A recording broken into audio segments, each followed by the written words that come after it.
Осенью 1918 года, после ликвидации демократического всероссийского правительства и установления диктатуры адмирала Колчака, из лагеря белых уходят социалисты, эсеры и меньшевики. Отказываются признавать власть диктатора и значительная часть казачества, в частности, сибирский атаман Семенов. Башкиры также не в восторге от ликвидаторской деятельности адмирала, упразднившего пусть на бумаге башкирское правительство и башкирское войско. Итак, осенью 18 года некогда единая коалиция антибольшевистских сил распадается на части, и в это самое время начинается наступление Красной Армии.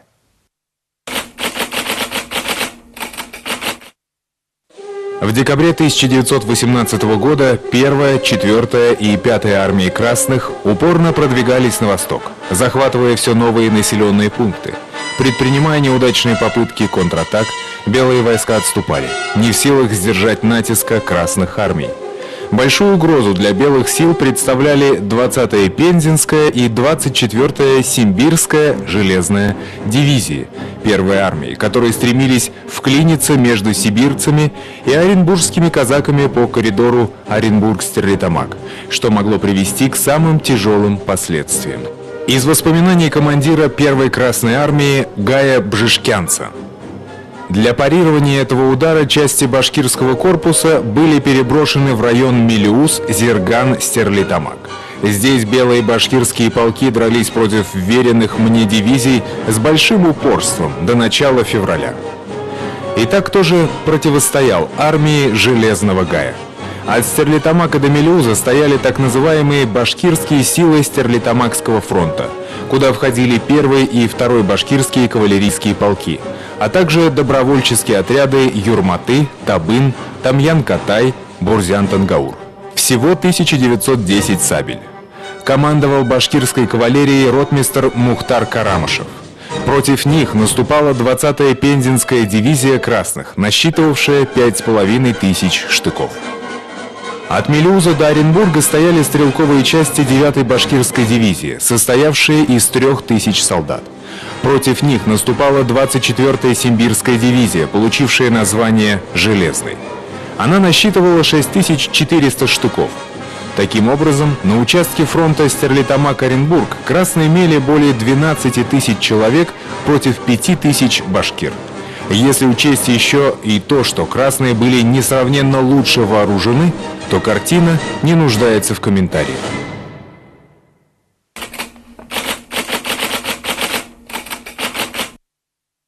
В середине декабря башкирские части Стерлитамакского фронта отбросили Петроградский и Смоленские полки 20-й Пензенской дивизии в район сел Киргиз-Мейки и Зильдярово, а затем нанесли им сильные удары у деревни Кажай-Семеновка. В конце декабря башкирские отряды атаковали части 24-й железной дивизии, шедшие южнее. Истратив боеприпасы и продовольствие, башкирские части вынуждены начать отступление на исходные позиции. В эти дни Заки Валидов телеграфирует, сетуя на штаб Дутова. Ждали деньги и патроны, а штаб армии нас прямо надувает. Несмотря на неоднократно сделанные в течение месяца обещания и несмотря на мои чуть ли не ежедневные просьбы о высылке денежных средств, чая, патрон и медикаментов. В ответ на все запросы башкирского руководства, по словам Валидова, пришли лишь угрожающие предупреждения о недопустимости вмешательства в военные дела гражданских лиц. То есть белое командование, указывая Валидову на его штатский статус, говорило: «Не лезь куда не следует, нет больше никакого Башкортостана, нет его правительства, как нет и башкирского корпуса. Они ликвидированы указом Колчака». По заключению Валидова, башкирские войска Стерлитамакского фронта оставлены в невозможных условиях, и как будто это делается нарочно, чтобы поиздеваться над башкирским правительством. Атаман Дутов, в ведении которого находились башкирские части официально, перманентно пытался снабжать свои части, состоящие из казаков. И башкиры снабжались по остаточному принципу. Более того, имея запасы вооружения, Дутов сознательно ограничивал башкирские части, пытаясь таким образом их ослабить и, так сказать, чтобы это дало ему возможность впоследствии расправиться с политическим руководством Башкортостана. Адъютант командующего фронтом подпоручик Абдрашитов докладывал: Башкирские конники не в состоянии драться. Они голодают. Нет денег, ни копейки. А про сопротивление врагу нечего и говорить. У них нет ни одного патрона. Даже под угрозой прорыва фронта белые генералы не желали помочь башкирам, обрекая их на гибель, что подтверждает и сам Гай. Колчак не был заинтересован в создании одной башкирской армии, тем более он не мог допустить автономной Башкирии. Красное командование умело воспользовалось трудностями башкирской группировки и, имея численное преимущество, нанесло удары сразу по всем направлениям. 30 декабря 1918 года ударные силы Пензенской дивизии атаковали Стерлитамак. Первая атака красных, несмотря на подавляющее превосходство в живой силе, была отбита. Тогда красные ударили в район Мелеуза, и Валидову пришлось перебрасывать туда подкрепления, оголяя оборону Стерлитамака. Воспользовавшись этим, командование Пензенской дивизии предприняло новый штурм Стерлитамака. Оборонял город прапорщик Муса Муртазин, имея всего 450 солдат, вооруженных саблями и штыками. Несмотря на отсутствие патронов, муртазинцы держались героически. Командир первой армии красных Железный Гай пишет: «В боях против нас особенной дерзостью и налетами отличался первый башкирский кавалерийский полк под командованием Муртазина.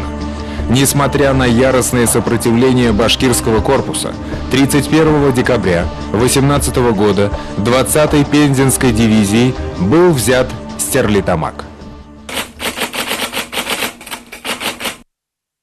Сегодня группа ангажированных авторов, причем в основном у нас в Уфе, заявляет, что башкирские войска были самым слабым звеном обороны белых, и что, мол, именно поэтому красные сумели прорвать оборону противника. Причем события, произошедшие на Восточном фронте, изображаются как предательство башкирами белого дела.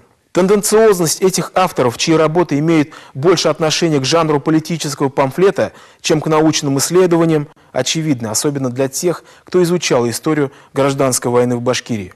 Итак, кто являлся слабым звеном на Восточном фронте зимой 1918-19 годов? В то время, как башкирский корпус отчаянно сражался против дивизии первой Красной армии Гая, удерживая фронт между Стерлитамаком и Оренбургом, к Уфе двинулись 26-я и 27-я дивизии 5-й Красной армии под командованием Блюмберга. А кто защищал Уфу? Уфу прикрывали войска Поволжской группы бывшей Народной армии в составе двух стрелковых дивизий под командованием генерала Капеля.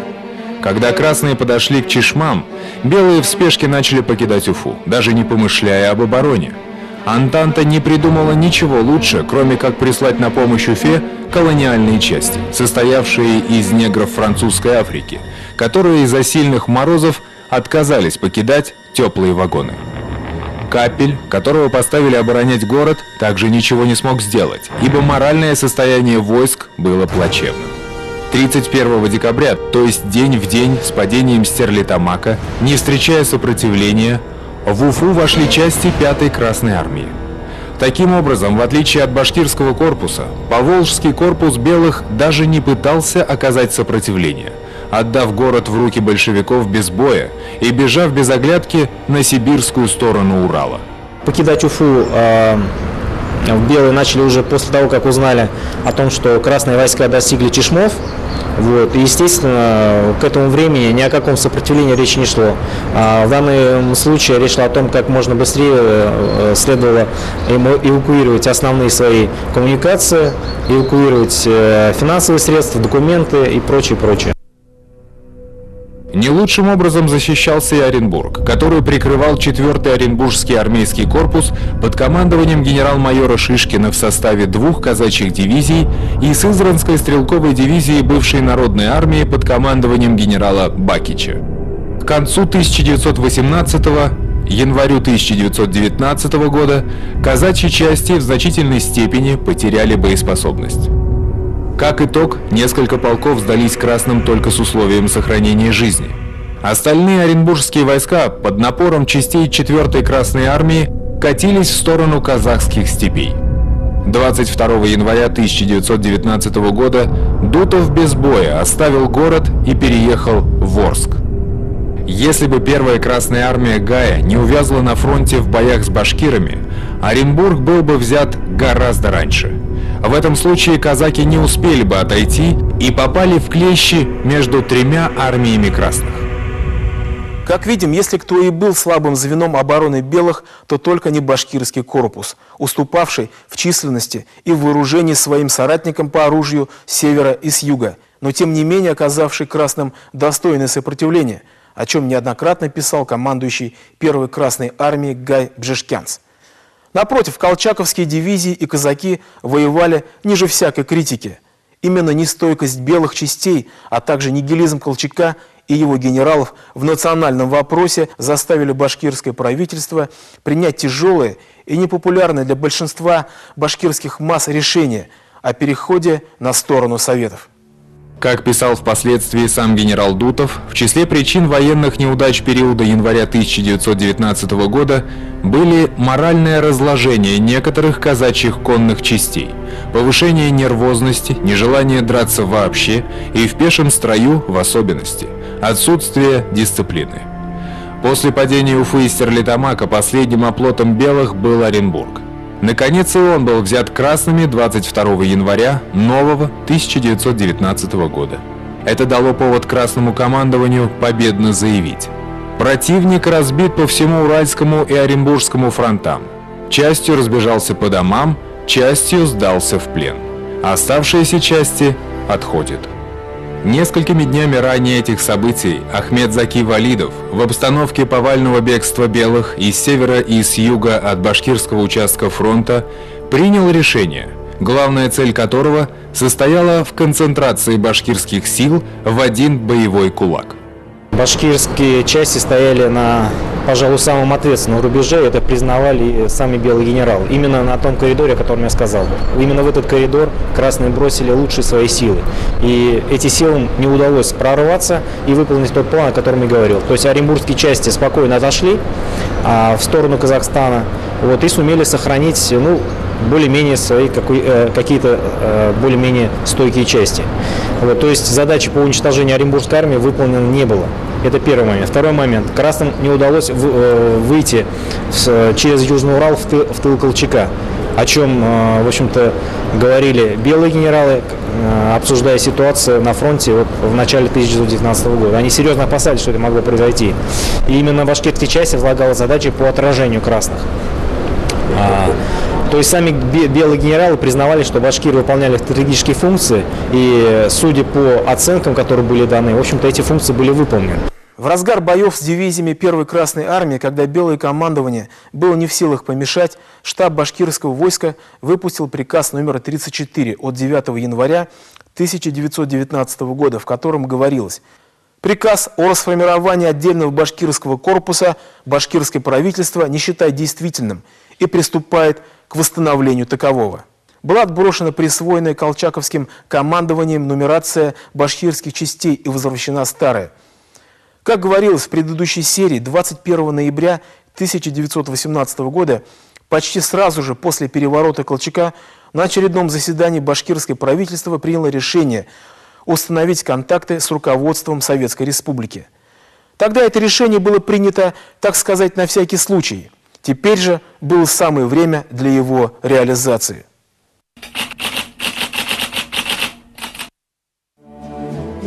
«30 января 1919 года в Уфу был отправлен член башкирского правительства Мулаян Халиков.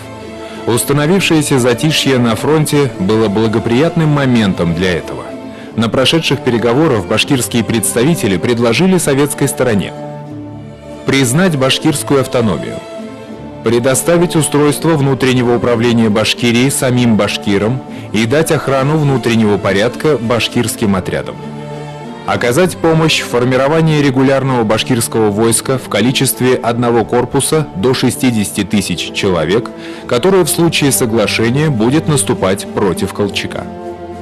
Получив информацию о намечавшемся союзе с башкирским правительством, Совет народных комиссаров 8 февраля телеграфировал уфимским большевикам пойти навстречу башкирским политикам.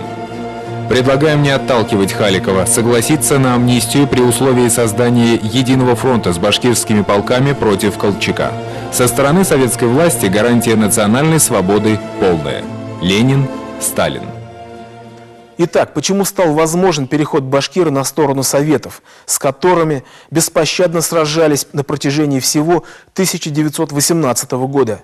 Переход на сторону красных стал возможным потому, что позиция красных и белых по национальному вопросу в начале 1919 года стала полярной тому, что наблюдалось годом ранее. В сознании большевиков произошли изменения. Они встали на эсеровскую платформу по национальному вопросу, проделав путь от национал-нигилизма до признания национал-автономизма. Тогда как эволюция взглядов белых шла в обратном направлении. Если упраздненный Камуч и Временное сибирское правительство, претендовавшее на всероссийскость, признавали право нации на самоопределение, то Колчак уже его отрицал. Колчак деликатно уходил от конкретного вопроса. Он говорил, что у нас сейчас первая задача – разгромить большевиков, войти в Москву, а дальше собрать национальное собрание, учредительное собрание или конституционное собрание.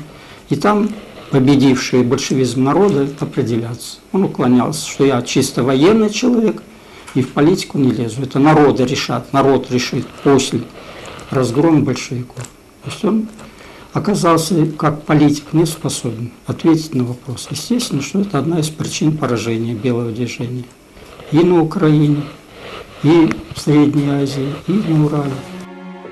Конституция РСФСР, принятая 10 июня 1918 года, предоставляла рабочим и крестьянам каждой нации принять самостоятельные решения на своем собственном полномочном советском съезде, желают ли они и на каких основаниях участвовать в федеральном правительстве. Следовательно, для башкирских автономистов возникла тема для диалога с большевиками. Хоть и нам говорят, что Александр Васильевич Колчак очень такой воспитанный человек, что он там с отличием то-то кончил, открыл то-то, никто же этого не отрицает. Ну, нельзя же выбрасывать ей неспособность управлять, неспособность найти общий язык с народом. Ну какие большевики на пространствах Сибири? Ну, гигантское такое пространство, ну пусть от сил несколько сотен. Остальные-то же не большевики, так умей разговаривать. Ну не нравятся большевики. Некоторым сегодня не нравится. Но умей разговаривать. 10 партий у нас здесь. К осени 18 года. Ну ладно, большевики противники. А остальные-то? Неумение разговаривать. Жесткое диктаторское отношение. Нашими доморощенными ревизионистами истории, пытающимися пересмотреть итоги революции и гражданской войны со всеми вытекающими отсюда последствиями, была выдумана версия о том, что башкирские войска перешли на сторону Советов только под угрозой физического истребления со стороны частей Первой Красной Армии, а отнюдь не по своей доброй воле. Но посудите сами. В случае отказа красных от сотрудничества с башкирским движением, что мешало башкирским войскам отступить в Зауралье, как это сделали 3-й пехотный и 1-й кавалерийские башкирские полки, о судьбе которых мы расскажем чуть позже. Однако башкиры решили перейти на сторону Советов добровольно, как это сделали до них эсеры и меньшевики. Решение, что и говорить, было не из легких, но нахождение в лагере белых, охваченном шовинизмом, было просто невыносимым.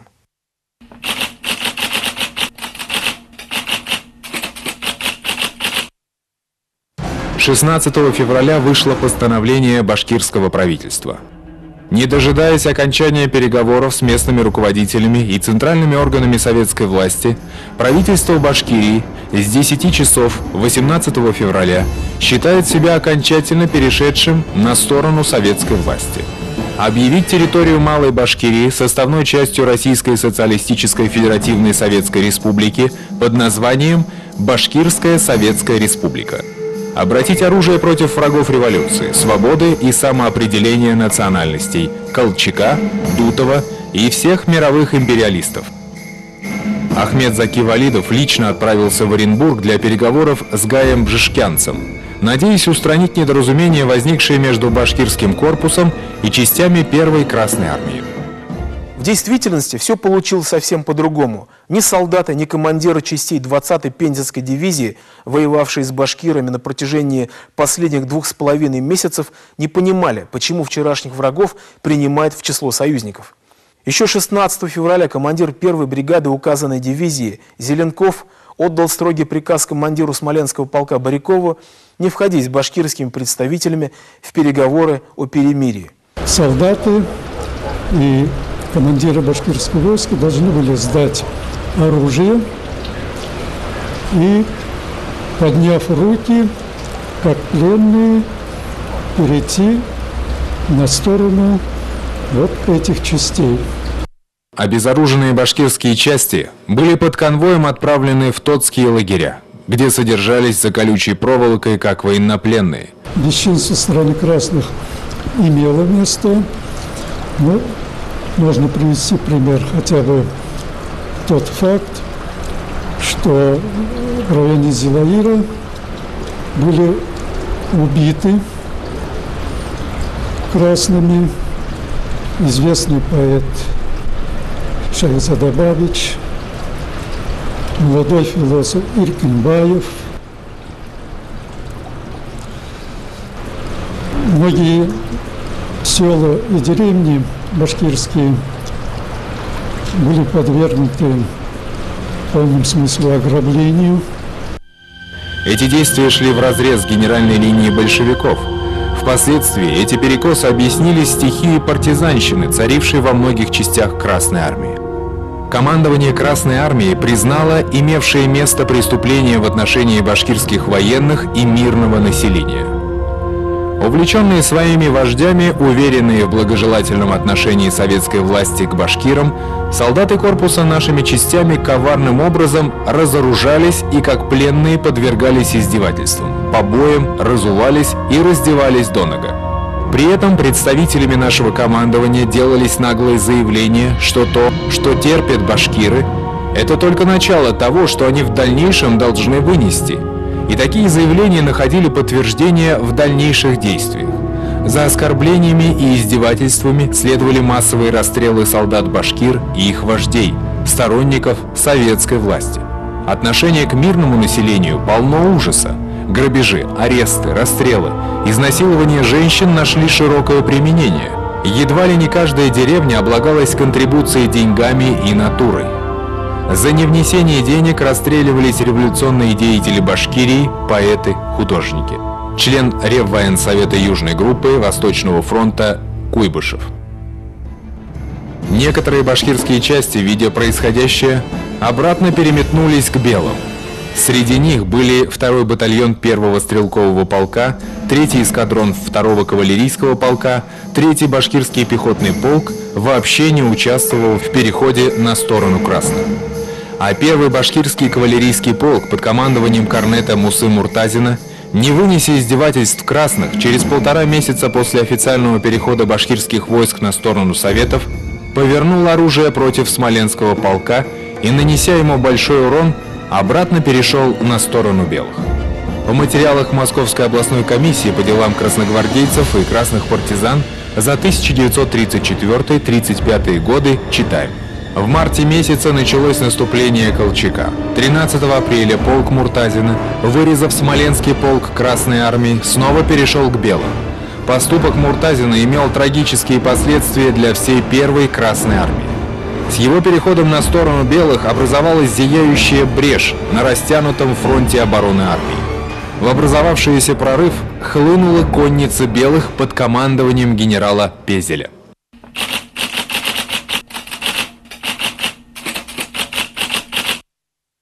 Надо сказать, что переход башкирских войск и правительства на сторону Советов был полной неожиданностью для белого командования. О неосведомленности белой контрразведки в этом вопросе говорит тот факт, что в первой половине января 1919 года на военном совещании в городе Челябинске атаман Дутов доложил, что лояльность и надежность башкирских войск не вызывает у него сомнений. Известие о переходе башкирского корпуса на сторону красных повергло белое командование в состояние шока. Его агитаторы не нашли ничего лучшего, как придумывать истории о продажности Валидова.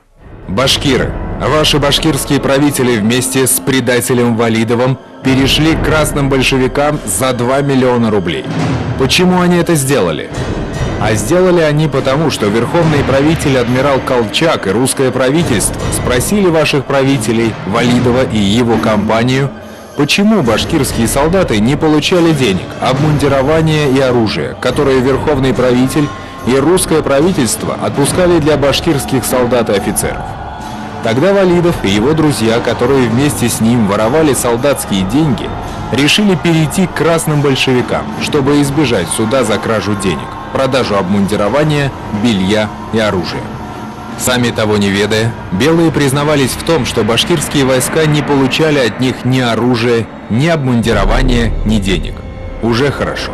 Одновременно с этим командующий Западной армией белых генерал Ханжин пообещал башкирам изменить к ним отношение. Я, командующий Западным фронтом генерал-лейтенант Ханжин, по приказу верховного правителя принял под свое ведение все башкирские войска. Верховный правитель приказал мне охранять вашу родину и ваши кантоны. Небольшую часть ваших земель успели занять красные, потому что среди вас не было солидарности, порядка, и у вас не было денег и прочих нужных предметов.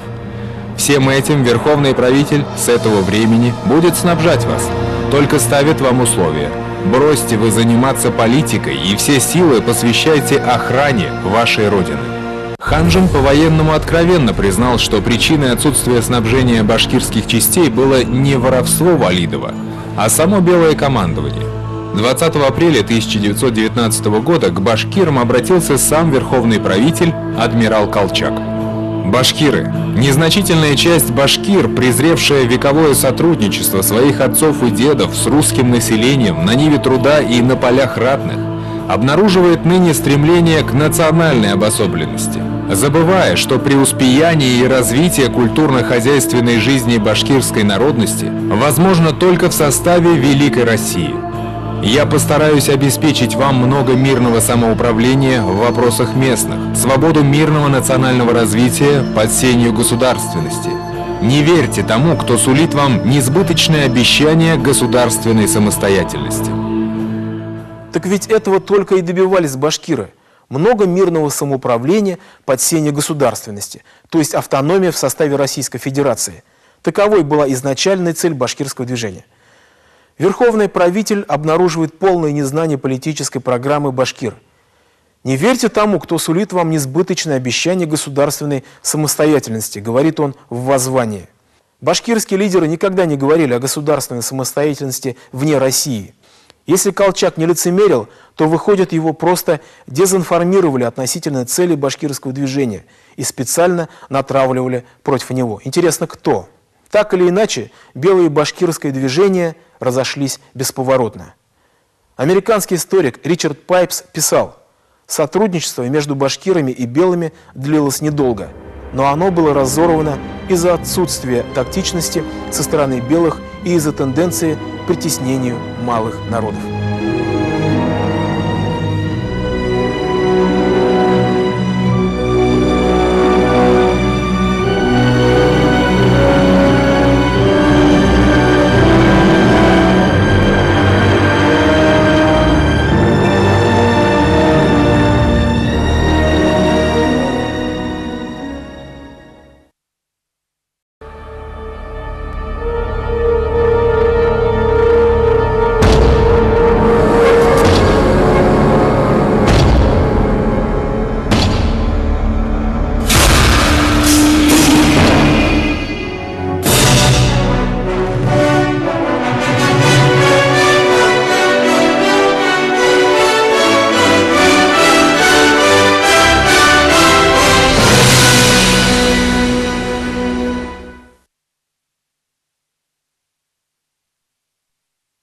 В феврале 1919 года башкирские войска и башкирское правительство неожиданно для белого командования перешли на сторону Советской Республики. Последовавшие после этого увещевания верховного правителя Колчака и его генералов явно запоздали, а потому не возымели никакого действия. Белое движение не сумело в полной мере воспользоваться национально-освободительным порывом и военным потенциалом башкирского народа для борьбы с большевизмом. При желании белое командование могло бы мобилизовать десятки тысяч башкир на территории Малой Башкирии и Уфимской губернии в боеспособную армию, которая без сомнения выбила бы большевиков с территории Южного Урала. Но для этого нужно было бы прибегнуть к сотрудничеству с башкирским правительством, ибо башкирский народ хотел воевать за автономию Башкортостана. А это уже не входило ни в планы директории, ни тем более Колчака.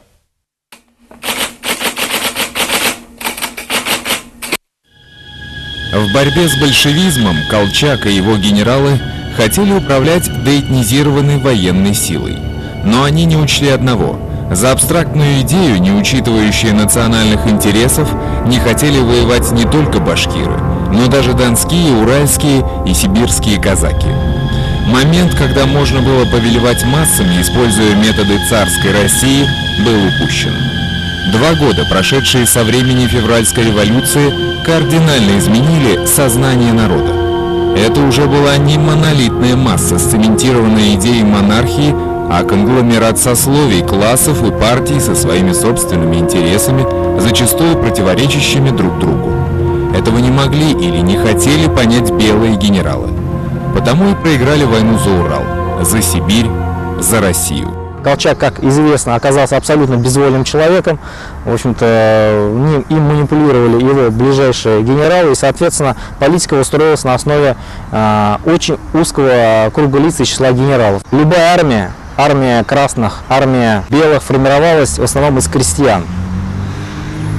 И отношение крестьян, скажем, к большевикам и к белым в определенном смысле варьировалось в зависимости от ситуации. Естественно, что популярность армии Колчака была достаточно такой невысокой, потому что он приступил к возрождению прежних принципов управления, возвращению собственности помещикам, пересмотра земельной реформы, которые в свое время провели большевики, ну и так далее, да?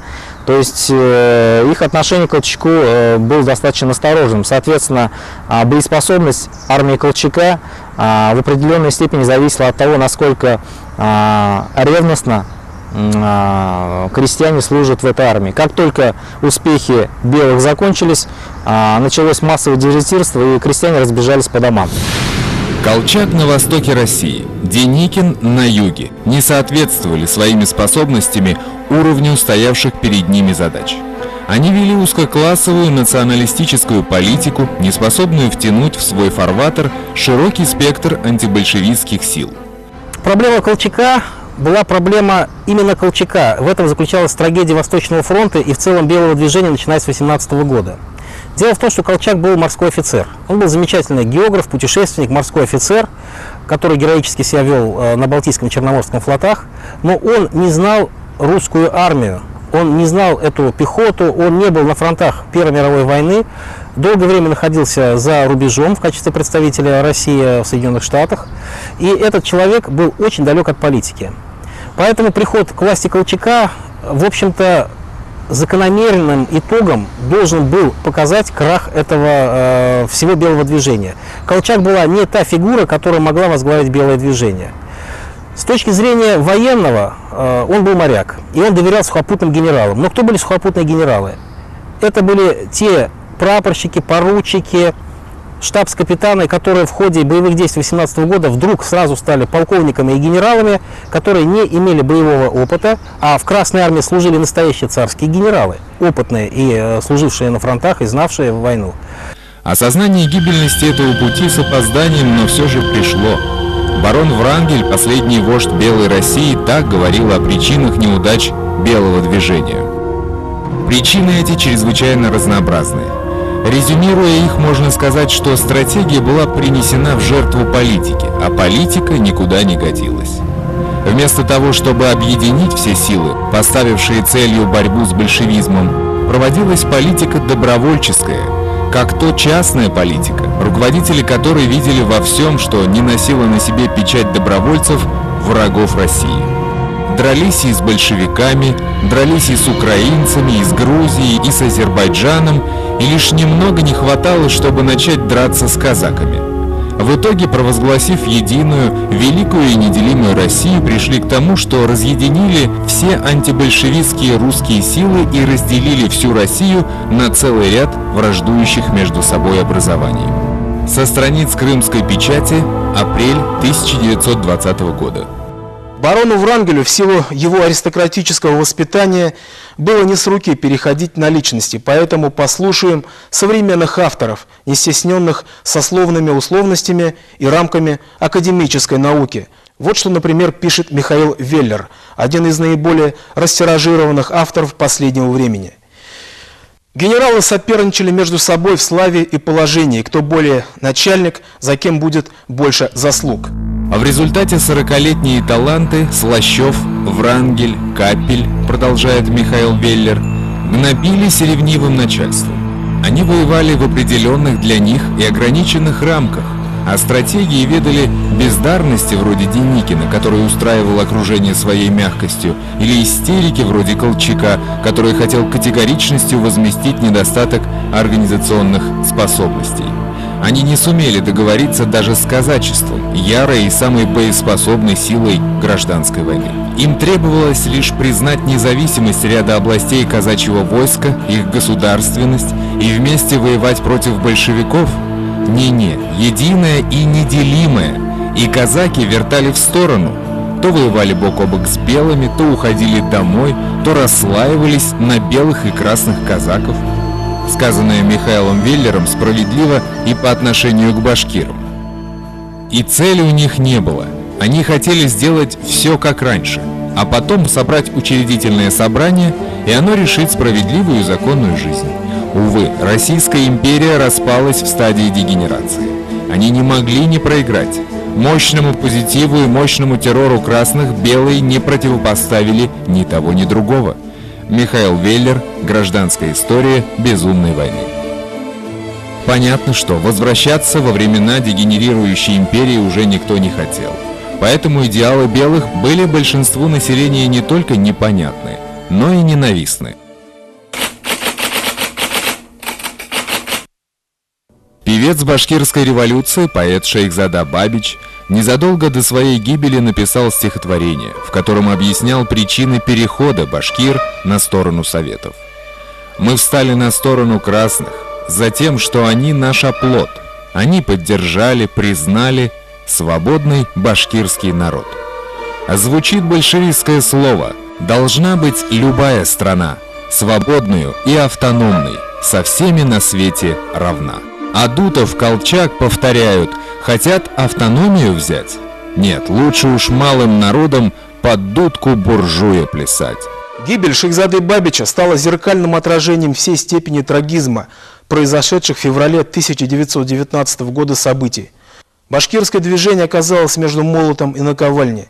Нахождение в лагере Колчака было невыносимым для национального чувства башкир, а переход на сторону заклятого врага в лице советской власти противоречил здравому смыслу.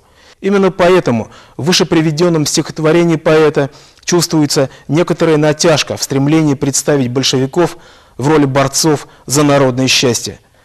Поэт пытается убедить солдатские массы и самого себя в необходимости этого злосчастного перехода. Шейхзада Бабич поверил, или скорее всего хотел поверить в новую реальность, но по ту линии фронта его ждала лишь мучительная казнь. Поэт был зверски убит красноармейцами в поселке Зилаир. По всей Малой Башкирии катилась волна расстрелов солдат башкирской армии и мирных жителей. Такова была цена тактической ошибки башкирских лидеров. Сначала они санкционировали переход башкирских войск на сторону Советов, и лишь затем стали договариваться с центральной советской властью об условиях этого перехода. 22 февраля Валидов связался по телефону со Сталиным и заявил ему, что советская власть тянет с утверждением Башкирской Советской Республики, а башкирские части тем временем подвергаются репрессиям. В следующем разговоре со Сталиным Валидов заявил, что отказывается проводить в жизнь Башкирскую Советскую Республику, если у последней не будет собственного национального войска, и задал вопрос в лоб: признает ли советская власть нашу автономию и сохранятся ли наши войска? Сталин попросил Валидова лично приехать в Москву, однако тот ответил, что приедет не раньше, чем будет подписано предварительное соглашение в Реввоенсовете Восточного фронта. Одновременно Мирсаид Солтангалиев, председатель Центральной мусульманской военной коллегии при комиссариате по военным и морским делам, В докладе руководству РСФСР сообщил, что башкиры перешли к нам вовсе не потому, что их к этому принудило военно-стратегическое положение, а потому, что произошел перелом в их сознании в смысле признания необходимости советской власти и отдачи всех сил против Колчака. Переговоры уже перенеслись. Это штаб Военсовета Восточного фронта. Там было это предварительное подписание вот этого соглашения даже. Потому что Заки Валидей, лидеры башкирского движения, решили наградить, что действительно будет ли вот такое подписание соглашения. И даже предварительное вот подписание состоялось. Там Реввоенсовет тогда находился в Симбирске. Потому что Реввоенсовет, здесь военные действия велись, что это было очень важно. Потому что это основная сила здесь, на востоке страны. Вот, советской страны, Реввоенсовет. Поэтому они хотели убедиться, что вот этот Реввоенсовет всего Восточного Совета поддерживает вот эту идею башкирской автономии. Вот с какой целью было сделано. 7 марта 1919 года делегация башкирского правительства в составе Мухаммедхана Мстислава Кулаева, Муллаяна Халикова и Абдрашита Бигбалова прибыла в Москву.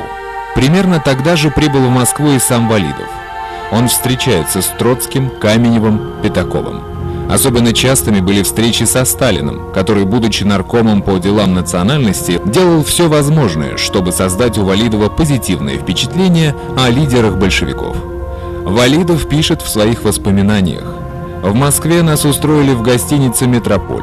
Сначала я встретился со Сталиным и Троцким. В газете «Правда» за 2 марта 1919 года Сталин опубликовал в связи с нашим переходом на сторону Советов статью «Наши задачи на Востоке». В Москве мы поняли, что наше положение достаточно прочно. Это довольно подробно объяснил нам и Сталин во время встречи в Наркомате по делам национальностей.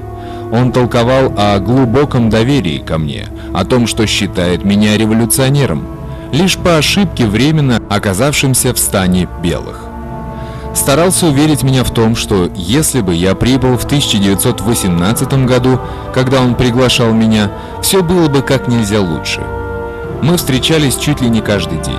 Он пытался выведать у меня сведения о видных деятелях Востока, о моей дружбе с ними.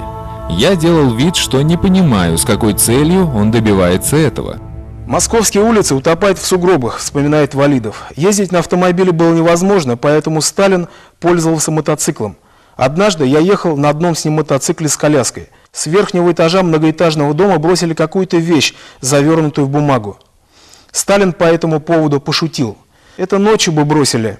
Но учитывая, что скоро проедут один народный комиссар и один почтенный представитель Востока, оказали честь, бросили днем. Короче говоря, Сталин старался установить со мной доверительные отношения и использовать это в своих целях. Цели Сталина понять было немудрено: приручить Валидова и, используя его авторитет в странах Востока, проводить там политику советизации.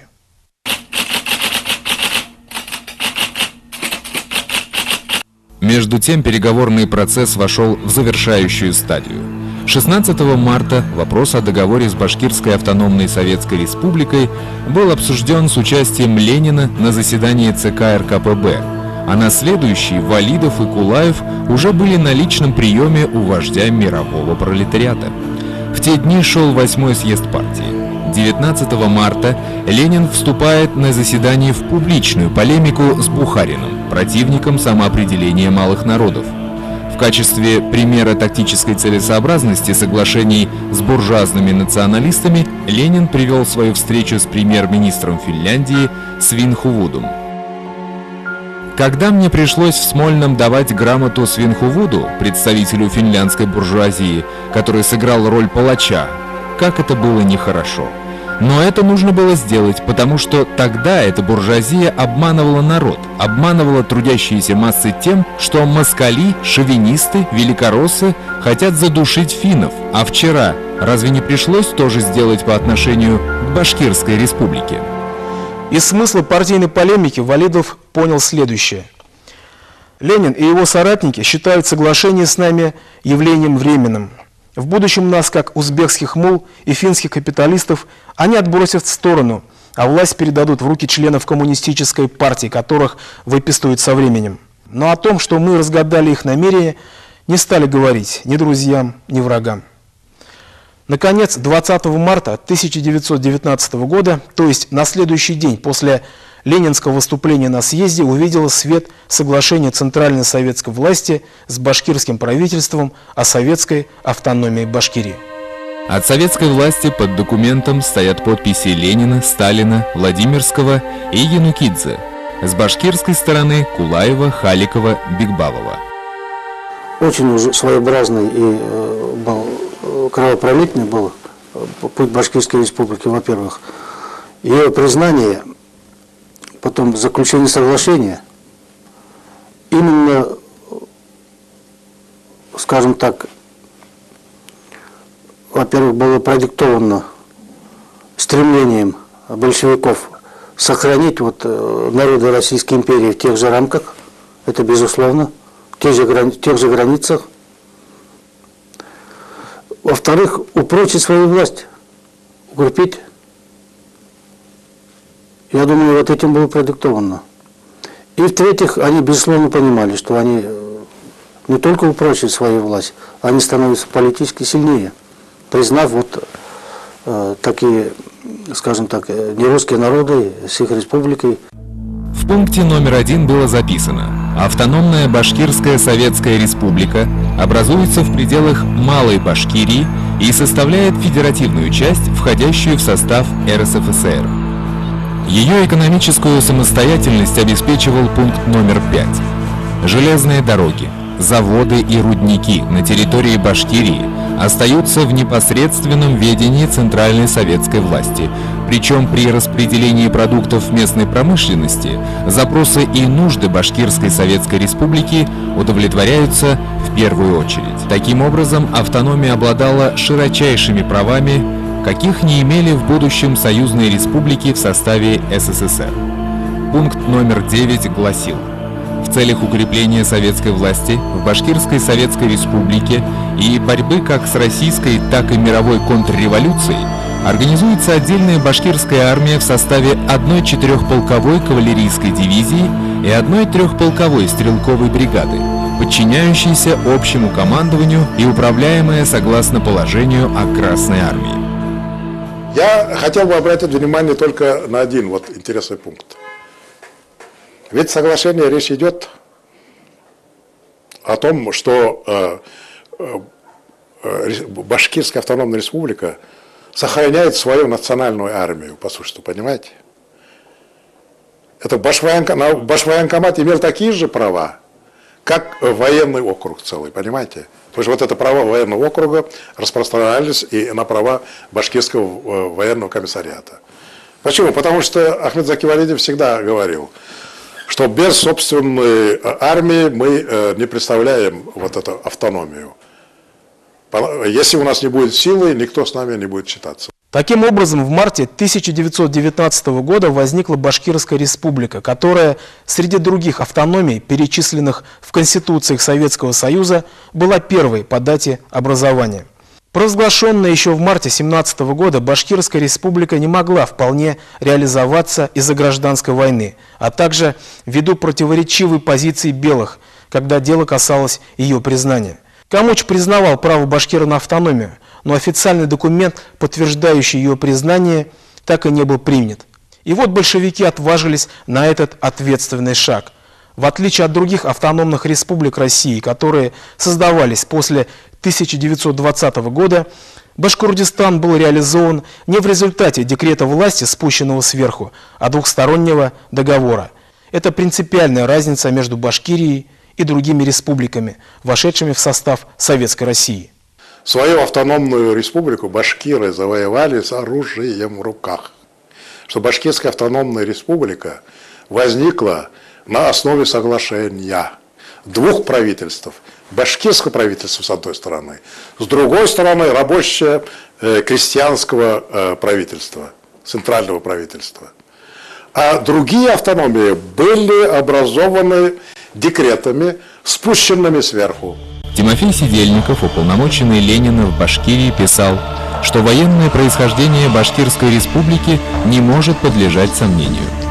Лучше всего в республике поставлено военное дело, едва ли не лучше, чем в соседних губерниях и неизмеримо выше, чем у киргизов. Здесь действуют в одном направлении бунтарские традиции башкир, не раз поднимавших оружие против царей, и хорошая военная выучка, какую они проходили, отбывая воинскую повинность. Воевать и организоваться в военном отношении башкиры могут, конечно, во всем пользуясь готовыми рецептами своих союзников. Вчера колчаковцев, сегодня Красной Армии.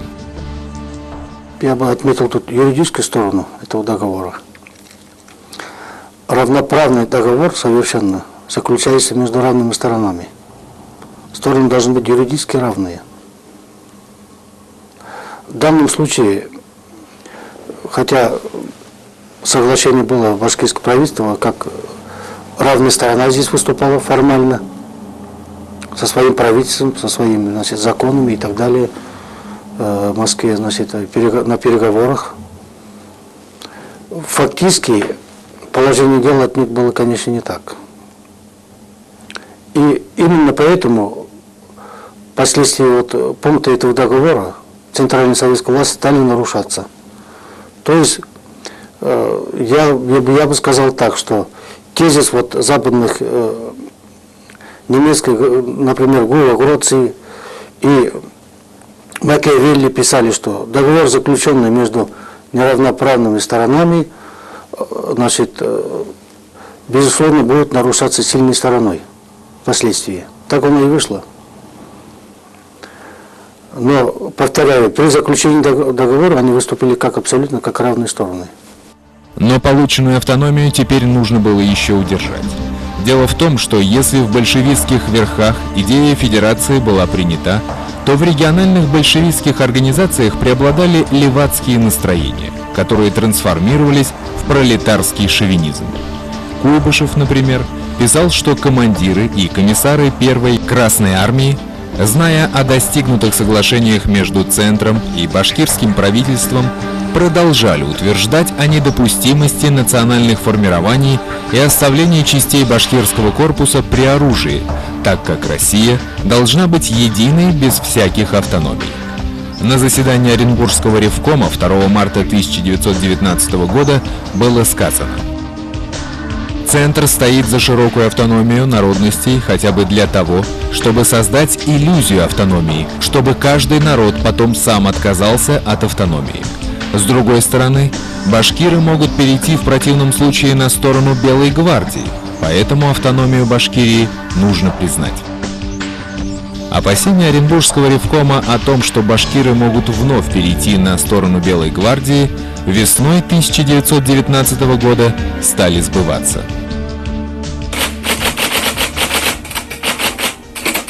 Башкирский корпус прекратил свое существование. Часть солдат осталась у белых, другая часть была записана в Красную армию или разошлась по домам. Наконец, третья часть продолжала считаться башкирским войском, статус которого оставался неясным. Валидов требует от Троцкого скорейшего учреждения башкирской Красной армии и отправки ее на фронт. Чем вызвано такое рвение? Понятно, что не пролетарской ненавистью к эксплуататорам. Валидов и его соратники надеялись, что появление на линии фронта красных башкирских частей остановит вакханалию террора и насилия, чинимую частями Первой Красной армии. Несмотря на официальный переход башкирского войска и правительства на сторону Советов, и заключение двустороннего договора, красный террор по отношению к башкирскому населению продолжался. Он был обусловлен отнюдь не требованиями так называемой классовой борьбы. Он носил явный шовинистический окрас. Хотели автономии? Получите. Приговаривали красные командиры, расстреливая ни в чем не повинных крестьян. Башкирский ревком, как теперь называлось башкирское правительство, чуть ли не ежедневно отбивало телеграммы Троцкому, сообщая о новых случаях бесчинств Красной армии. И вот в марте 1919 года белые начинают наступление на запад. 13 марта они захватывают Уфу. По приказу Троцкого Башревком эвакуируется в Саранск, став таким образом правительством Башкирии в изгнании. Белые были в курсе происходящих между башкирами и большевиками неурядиц, а потому предприняли попытку установить контакт с лидерами башкир. Валидов пишет, что союзники во Владивостоке открыли междусоюзную комиссию по снабжению российских правительств, борющихся против большевиков. И нам, башкирам, было предложено генералом Гайдой получить от этой комиссии оружие и все необходимое. Но дважды в одну реку не входят. Выбор башкирского правительства был сделан, чего нельзя было сказать о всем башкирском населении края. Реввоенсовет 5-й Красной Армии сообщал: башкиры в огромном большинстве вступили добровольно в Белую армию. Оставшиеся в тылу у нас нападают на наши обозы и отдельных красноармейцев, которых уродуют. Вражда между рабочими и крестьянами, русскими и татарами с одной стороны и башкирами с другой достигла большой остроты. Объясняется это тем, что башкиры – землевладельцы, а остальные – арендаторы. Информационный отдел 1-й Красной Армии дополняет картину. Башкирский шпионаж в пользу белых процветает. Башкирское население часто производит нападения на красноармейцев. Таким образом, башкирский народ, вкусив большевистского рая, опять толпами пошел в Белую армию. Многие, безо всякой идеологии, просто чтобы выжить в условиях красного террора. Белый эмигрантский писатель Роман Гуль писал о событиях весны 1919 года. Дерется под Вяткой ударная башкирская дивизия князя Голицына. Башкиры – ожесточеннейшая против красных часть. Снег еще лежит серебряным пластом, а башкиры-лыжники обгоняют отступающих красных, бьют с тыла, сочетая с ударами в лоб. Смял красных князь Голицын. Именно поэтому Валидов требовал от центра скорейшей комплектации башкирской Красной Армии, резонно полагая, что в противном случае они окажутся в рядах армии Колчака. Так, собственно, и получилось. К осени 1919 года половину Южной армии белых под командованием генерала Белова составляли башкиры, в том числе знаменитая бригада Мусы Муртазина. Сам генерал Белов свидетельствует: башкиры дружелюбно относились к наступающим правительственным войскам, встречали хлебом-солью. Многие шли добровольцами в наши войска, как знатоки местности, и успешно выбивали красноармейцев из деревень. Такое благожелательное отношение башкир к нашим войскам в значительной мере способствовало продвижению последних в указанных районах. Отступающие красноармейцы, видя в башкирах непримиримых врагов, терроризировали и грабили башкир. В результате башкиры впали в нищету, окончательно разорены и обречены на голодную смерть. В свою очередь и Башревком не сидел сложа руки в Саранске. Башкирское правительство, используя все имеющиеся средства, форсировало организацию новой башкирской армии, теперь красной. В июне 1919 года Башревком обращается к населению занятых белыми районов. Башкиры Тамьяна, Тангаура, Тамьян-Катая, Усергана, Златоуста, Челябинска, Шадринска и Красноуфимска, поймите, что среди наших башкирских войск воюют ваши дети, ваши храбрые джигиты. Наша башкирская Красная Армия в недалеком будущем с прибытием на фронт берет на себя обязательство освободить вас из-под власти Колчака. Башкирская Красная Армия действительно прибудет на фронт, только не на тот, на который чаял отправить ее Башревком.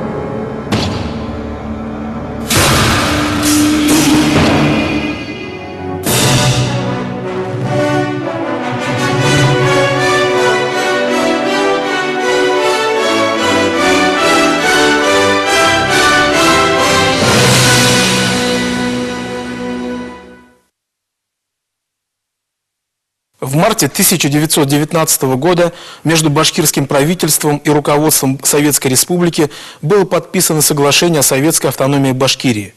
Это был бесспорный политический успех башкирского движения. Но одно обстоятельство портило ощущение достигнутой победы. В результате весеннего наступления Колчака вся территория Башкирии вновь оказалась под властью белых. Так и не успев вступить в свои права по управлению Башкирской автономной Советской Республикой, Башревком был вынужден эвакуироваться в Саранск. Там и происходило формирование новой башкирской армии, только теперь красной.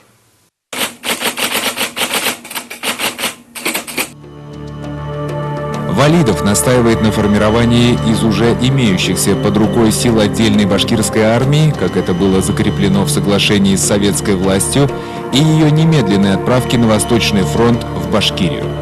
Но лидеры большевиков не торопятся идти навстречу требованиям Валидова и его соратников, так как теперь они являются хозяевами положения. Не торопятся потому, что создание отдельной армии, подчиненной Башкирской республике, во-первых, давало в руки ее политического руководства мощный козырь во взаимоотношениях с центром. Во-вторых, Ленин опасался, что красные башкирские части не станут так ревностно сражаться против своих соплеменников по ту сторону фронта. Валидов с горечью пишет Ленину, Троцкому и Сталину. Создание отдельных башкирских полков, даже бригад, не сводя их целиком в одну самостоятельную единицу, армию, невыгодно, ибо каждый русский военачальник, какой бы партии он ни принадлежал, прежде всего смотрит на нас, как на дикое цветное войско, и начинает каждую дыру чинить нами. Обращения Валидова остаются без внимания. Таким образом, не прошло и 3 месяцев со времени заключения соглашения, как один из его основополагающих пунктов был нарушен большевиками. Массовая поддержка башкирами Белой гвардии объясняется не утратой доверия народа к своим лидерам, перешедшим на сторону большевиков, а главным образом репрессивной политикой большевиков. Этот факт признал сам Ленин.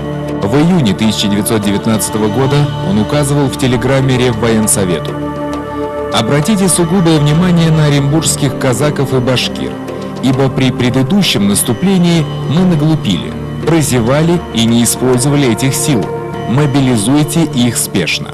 Начались новые мобилизации в Красную армию, однако башкиры шли не слишком охотно. За время военных действий на территории Башкирии слово «башкир» стало синонимом контрреволюции, вернее антибольшевизма. Опасаясь репрессий, многие солдаты бывшего башкирского корпуса, интернированные кто в тотские лагеря, кто в другие районы России, скрывали свою национальную принадлежность, стараясь смешаться в общей массе военнослужащих и гражданского населения. Поэтому штаб Южной группы Красной армии обратился к солдатам-башкирам. Вы, скрывая свое башкирское происхождение, тем самым приносите вред Башкирской республике. Все ваши руководители на этой стороне. У нас сейчас имеются созданные башкирские полки. Вы должны влиться в эти полки. В целях обслуживания ваших нужд в городе Самаре организовано представительство Башвоенкомата.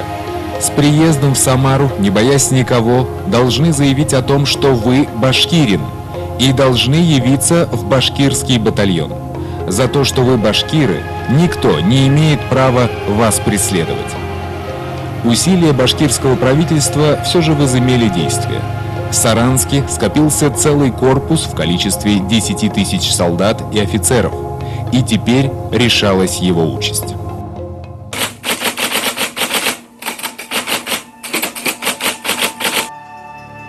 Сформированная в Саранске башкирская кавалерийская 4-полкового состава дивизия была брошена не на Восточный фронт, как того ожидали башкирские лидеры, а на юг против Деникина. Валидов протестовал, шантажируя центр отказом от политики советизации Башкирии. Преждевременная отправка 4 малочисленных башкирских полков на Южный фронт окончательно подрывает почву башкирского ревкома для советского строительства и башкирского комиссариата для работ по формированию армии. Ревком не будет иметь веса как в глазах башкир, так и крестьян Башкирии. У башкирского населения сразу исчезнет охота поступать в армию.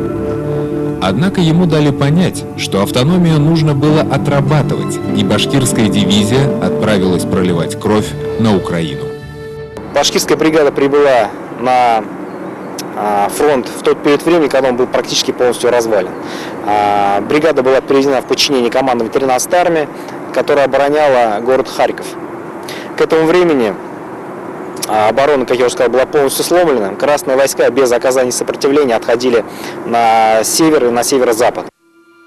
Отработка автономии шла с успехом. Уже в начале июля 1919 года, отчитываясь о проделанной работе, газета «Известия Башревкома» писала: «Башкиры под Харьковом показали чудеса храбрости. Башкиры доказали, что автономию они сумеют удержать и что они достойны этого». А вот какие сообщения приходили в Саранск, временное прибежище башкирского правительства, непосредственно с фронта. Прибывшие из Харькова военные представители передают, что наши полки под Харьковом дрались отчаянно. Враг видел в них самого дисциплинированного противника. Настроение в полках воинственное. По словам тех же представителей, башкирские полки дерутся лихо, просто секим башка. В управлении Харькова оперировал первый армейский корпус по командованию генерала-майора Кутепова, в который входили легендарные офицерские полки марковцев, дроздовцев, алексеевцев и корниловцев. Это знаменитые части, которые считались элитой добровольческой армии и состояли в основном из офицеров. Башкиры заняли оборону по железной дороге и, соответственно, организовали оборону города Харькова, где к этому времени жители уже ждали белых, вывесили соответствующие флаги, и в принципе все шло к тому, что город рано или поздно, в общем-то, будет взят белыми силами. Однако, на удивление белому командованию, они столкнулись с башкирскими частями и не сумели в планируемое время захватить город. В сражениях под Харьковом, Полтавой и Бахмачом башкирские полки зарекомендовали себя в качестве исключительно боеспособных частей.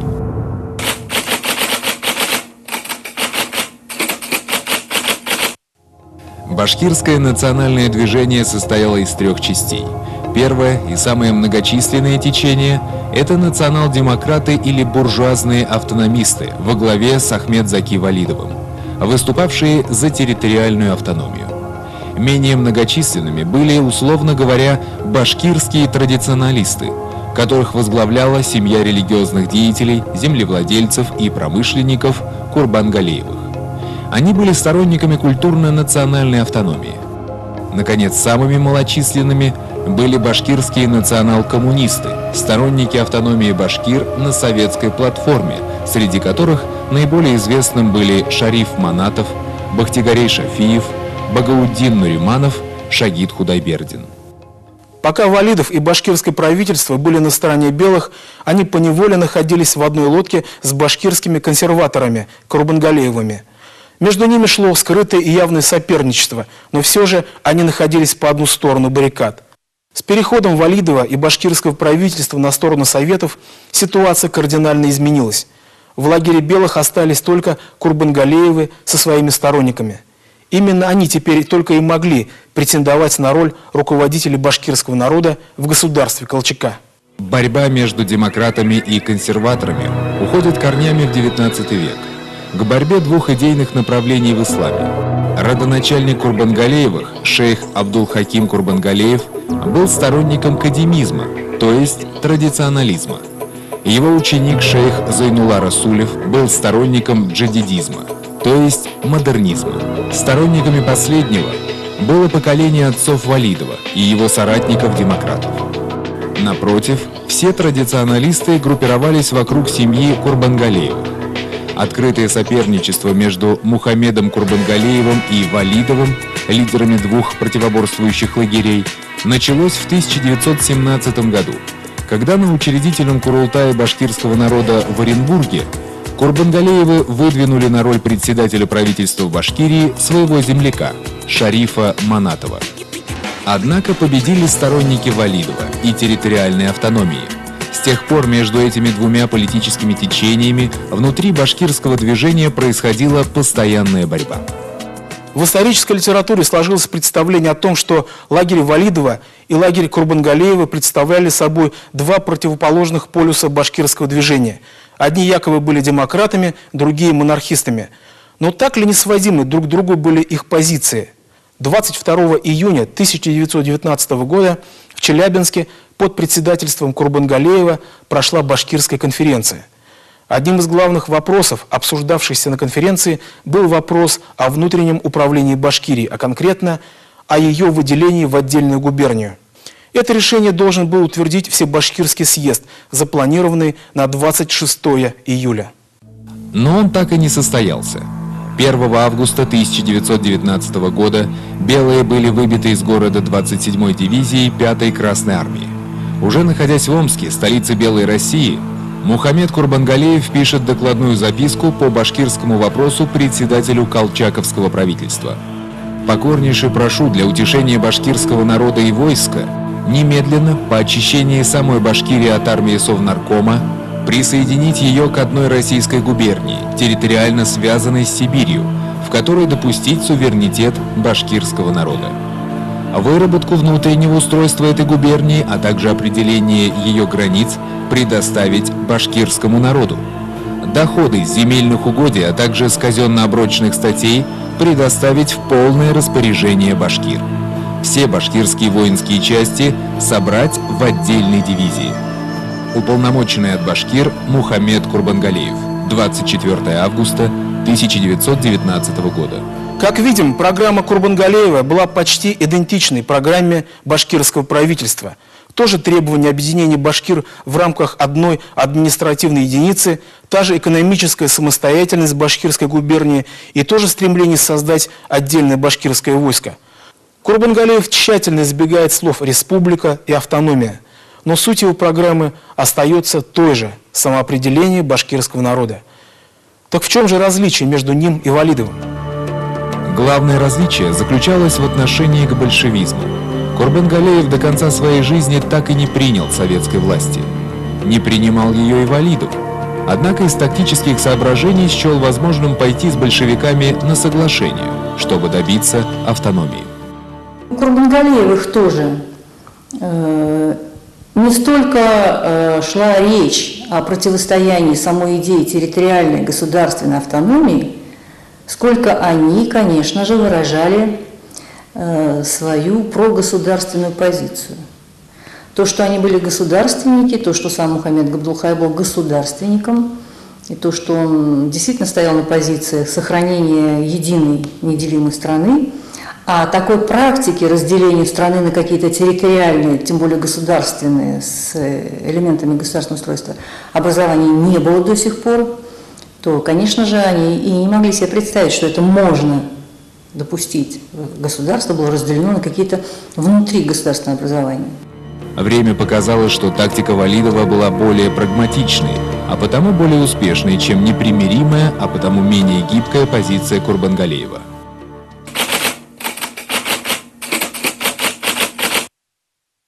Тем временем оборона белых окончательно рухнула. Разложение частей достигло своего пика. Высокая идея спасения единой и неделимой России уже не могла спасти фронта. Дезертирство приняло катастрофические масштабы. Видя полный крах белой идеи, в августе 1919 года на сторону Советов перешла трехполковая башкирская кавалерийская бригада Мусы Муртазина, насчитывавшая 3000 человек. Вот как объясняет причину вторичного перехода этого мятежного командира неизвестный белый офицер. Его переход, я по своему мнению, объясняю так. Наверное, не позволило ему национальное чувство бросить в самую трудную минуту своих сородичей на произвол судьбы, как это сделали другие, а также вести их на голодную смерть. А заставило его быть вместе и пережить вместе с ними все то, что постигнет их. Муртазин мог, как его коллеги, бежать в Сибирь и далее в Китай, но он остался со своими войсками, идя навстречу своей гибели в роковом 1937 году. После падения Омска несколько тысяч башкирских воинов отступают на восток. Впереди был беспримерный по тяжести так называемый «Ледовый поход», пройденный вместе с Капелем, затем был Иркутск, где незадолго до похода капелевцев находит свою смерть Колчак, затем Чита и Маньчжурия.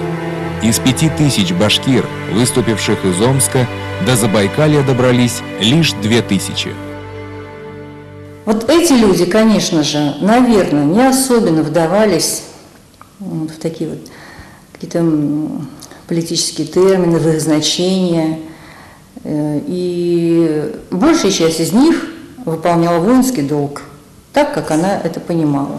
В Забайкалье башкирские части соединяются с атаманом Семеновым, который, идя навстречу пожеланиям башкир, учреждает башкирское войско. Там же образуется военно-национальное управление, то есть культурно-национальная автономия башкир Российской Восточной окраины, которую возглавляет Мухаммед Курбангалиев, а его заместителем становится поручик Галимьян Таганов. Однако даже эти умеренные притязания башкир встречали лишь раздражение белого командования.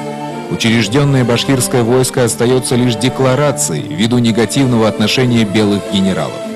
Поэтому из 2000 башкирских воинов, добравшихся до Забайкалья, часть служит в Уфимской дивизии, а другая часть поступает на службу в Азиатскую дивизию барона Унгерна. Они участвуют в освобождении Монголии от китайского ига и взятии ее столицы Урги. 7 ноября 1920 года Национальное управление башкир Восточной окраины России прибывает в Маньчжурию. Последний его приказ полон разочарования. В нем констатируется, что белое командование так и не пошло навстречу пожеланиям башкир Востока России по большинству вопросов. Приказ заканчивается словами: что касается передвижения воинов башкир со станции Маньчжурия на восток, ввиду фактического распада армии, считаю это частым делом каждого из них, как свободных граждан. Председатель управления Мухаммед Курбангалиев, начальник штаба Таганов.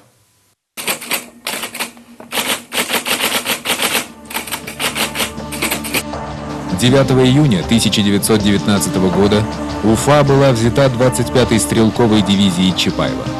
К августу вся территория Башкирии была очищена от колчаковских войск. Башкирское правительство наконец-то возвращается из саранского изгнания в Башкортостан. Его резиденцией был избран город Стерлитамак, территориально входивший в состав Уфимской губернии. На радостях Башревком издает воззвание к башкирским солдатам, сражающимся на Южном фронте.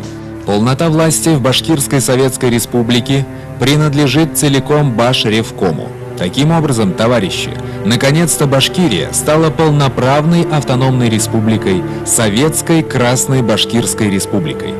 Товарищи, не забывайте, все, что вы делаете, обязательно повлияет на нашу дорогую и родную республику, на весь отныне свободный башкирский народ, даже на весь мусульманский мир и восточный мир. Муртазин 27 августа перешел опять к нам с башкирской кавалерийской бригадой и сражается на фронте, в бригаде около 2000 башкир. С мобилизованными и частями Муртазина теперь у нас имеется до 20 тысяч войска. Надеемся довести до 40 тысяч. Да здравствует Башкирская Советская Республика и ее красные герои. Да здравствует РСФСР и мировая революция. Но радужное настроение башкирских деятелей улетучивается при первом же столкновении с реалиями жизни. А реалии были таковы. Территория Башкирской республики, то есть Малой Башкирии, была выделена из состава Оренбургской губернии и частично из Уфимской. Понятно, что правительственные органы этих губерний неохотно передавали управление над отошедшими территориями башкирскому правительству. Оренбургские и уфимские большевики не могли взять в толк, почему они должны передавать бразды правления бывшим колчаковцам, а потому изо всех сил саботировали действия башкирских властей. Среди высших большевистских руководителей самым рьяным противником автономии был председатель ВЦИК Михаил Калинин. Узнав о вступлении Башревкома в свои права и обязанности, он отбивает телеграмму, в которой приказывает приостановить передачу дел и кредитов Башревкому до согласования с его представителями порядка этой процедуры в Москве. Этой телеграммой ВЦИК предлагает Башкирской республике покончить самоубийством, заявил член Башревкома Гирей Карамышев. На основании телеграммы Уфимский ревком отказался сдавать дела над переходящими под юрисдикцию Малой Башкирии территориями Башревкому. Эти обстоятельства порождают среди населения, особенно татарского и русского, провокационные слухи о том, что советской Башкирии не будет, что автономная Башкирия – мыльный пузырь, отмечает член Башревкома Алаберды Ягафаров. По Башкирии разъезжали агенты Уфимского губкома и заявляли населению: автономная Башкирия – это провокация, что центральное советское правительство заключило соглашение с башкирами лишь в виде дипломатических мер и что соглашение это только временное явление. Доведенные до ярости откровенным противодействием осуществлению автономии, председатель Башревкома Харис Юмагулов и Гирей Карамышев заявили Уфимскому ревкому: если советская Россия не удовлетворит требований башкир, то башкиры могут это получить вооруженной силой. Башкирия немедленно выставит против советской России 13 тысяч войск. Ситуация была доведена до предела. Дальше только вооруженный конфликт. Центр реагирует мгновенно. В постановлении Всероссийского Центрального Исполнительного Комитета от 15 сентября говорится: в ЦИК предписывают Оренбургскому, Уфимскому, Пермскому, Екатеринбургскому, Челябинскому и Самарскому губернским властям не распространять в дальнейшем свои действия на территорию Башкирской Советской Республики. Точка. Конфликт исчерпан. Центр открыто встает на сторону Башревкома. Но местные большевики не собирались складывать оружие. Они решили поменять лишь тактику. Не получилось мытьем, возьмем катаньем. На закрытом заседании Оренбургского губисполкома, губкома и командования Первой армии 20 сентября 1919 года председатель ВЦИК Михаил Калинин выдал законченную формулу отношения к башкирской автономии. Автономия Башкортостана – буф для восточных народов. Мы башкирам не верим. Гоним их солдат под Питер. Попытка Оренбургского губкома РКП создать башкирский партийный центр крайне важна, и нужно, чтобы она дала реальные результаты. Нам надо играть в их автономию, повсюду пролезать к ним и коммунизмом парализовать их корни. Новая тактика проникновения даст буйные всходы в будущем году. А пока Башревком был нужен большевикам, ибо башкирские войска находились под влиянием своих вождей и беспрекословно повиновались им. –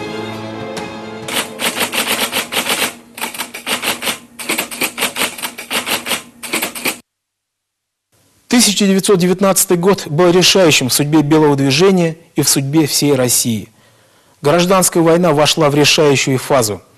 Весной начал наступление Колчак, однако не был поддержан Деникиным, который не признавал в лице адмирала верховного правителя России. Когда Советская Республика добилась коренного перелома на Восточном фронте и почти освободила от колчаковцев Урал, на Южном фронте перешел в наступление Деникин. Вскоре был остановлен и он. И вот осенью 1919 года на штурм колыбели русской революции двинулся генерал Юденич.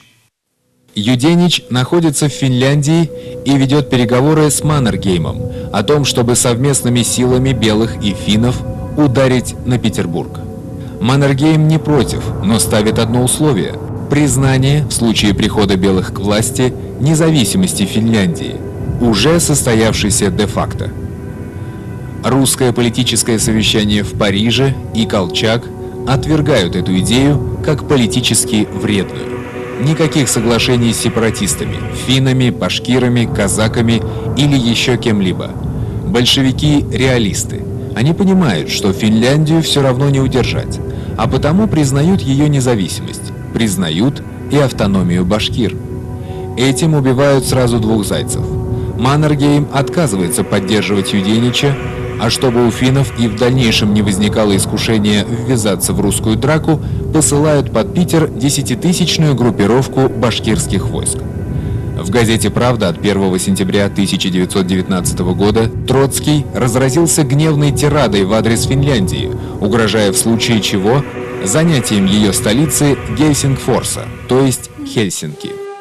Для экзекуции финляндской буржуазии мы найдем надлежащую силу. В числе тех дивизий, какие мы теперь перебрасываем на Петроградский фронт, башкирская конница займет не последнее место, и в случае покушения буржуазных финнов на Петроград красные башкиры выступят под лозунгом «На Гельсингфорс».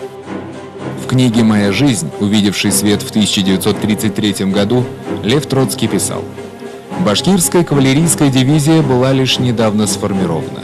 Я с самого начала имел в виду перевести ее на несколько месяцев в Петроград, чтобы дать возможность степнякам прожить некоторое время в культурной обстановке города, сблизиться с рабочими, посетить клубы, митинги и театры. Теперь к этому присоединилось новое, более неотложное соображение – напугать финляндскую буржуазию призраком башкирского нашествия. Когда башкир перебрасывали в Петроград, Троцкий первоначально, или вернее в том числе, планировал использовать их в том числе в идеологических целях, потому что башкиры на различных фронтах гражданской войны сумели завоевать репутацию грозных и неустрашимых бойцов. Легенды о них, в общем-то, ширились, иногда принимая гипертрофированные формы. Ну и, конечно же, бесспорным являлось то, что под Петроградом нужны были боеспособные части, которые могли вытеснить белые силы из пригородов Петрограда. И, естественно, башкиры ими являлись. Основная часть башкирских войск прикрывает Питер с севера, со стороны Финляндии. Другая часть, 3-й кавалерийский и 3-й пехотные полки, отбывают на фронт против Юденича. Башкирская группировка вела боевые действия в районе Царского Села, где произошли основные сражения с белыми силами, и в районе Ямбурга. В принципе, два этих серьезных и стратегических пункта были взяты с активным участием башкирских войск. Что касается башкир, которые должны были прикрывать финское направление, они, в общем-то, не являлись пассивными, они также принимали участие в боевых действиях. Писатель Константин Федин, непосредственный участник событий 1919 года под Петроградом, свидетельствует: в опаснейший для столицы Советской Республики момент отдельные части башкирских войск проявили столько выдержки, отваги, стойкости, что положение было не только спасено, но опасность превратилась в победу. Энский кавалерийский полк отдельной башкирской кавалерийской дивизии в боях под Ямбургом неустанно преследовал разбитого врага, отбивая пленных и трофеи, показывая другим частям пример выносливости и храбрости. Другой стрелковый полк оказался на высоте положения, защищая порученные ему позиции. Войска Юденича были разбиты и оттеснены к границам Эстонии. Генерал стал судорожно искать убежище для своей армии, но никто не хотел протягивать ему руки, ни Эстония, ни Латвия, ни Финляндия. Мол, не хотели нас признавать, а теперь просите помощи. В итоге русская армия была разоружена, ограблена и посажена за колючую проволоку. К весне будущего года из 27 тысяч военнослужащих около половины умерло от голода, холода и болезней. Действия белых были разрозненными и походили на удар растопыренными пальцами, в то время, когда нужно ударить кулаком. Остается лишь гадать, как повернулось бы колесо истории, если бы комбинированный поход Белой гвардии, то есть одновременное наступление Колчака с востока, Деникина с юга и Юденича с северо-запада, все же состоялся. Но, как известно, история не знает сослагательного наклонения. Получилось так, как получилось. К концу 1919 года всем стало ясно, что война белыми бесповоротно проиграна. Положение большевиков значительно укрепляется. Если еще в начале 1919 года на предложение президента Соединенных Штатов Америки Вудро Вильсона сесть с белыми за стол переговоров они отвечали согласием, ибо боялись комбинированного похода белых против Советской Республики, то теперь об этом не могло быть и речи. Более уверенными и жесткими стали их действия и по отношению к Башкирской Республике, самостийность которой они считали временной уступкой буржуазным националистам. Момент истины наступил в будущем 1920 году.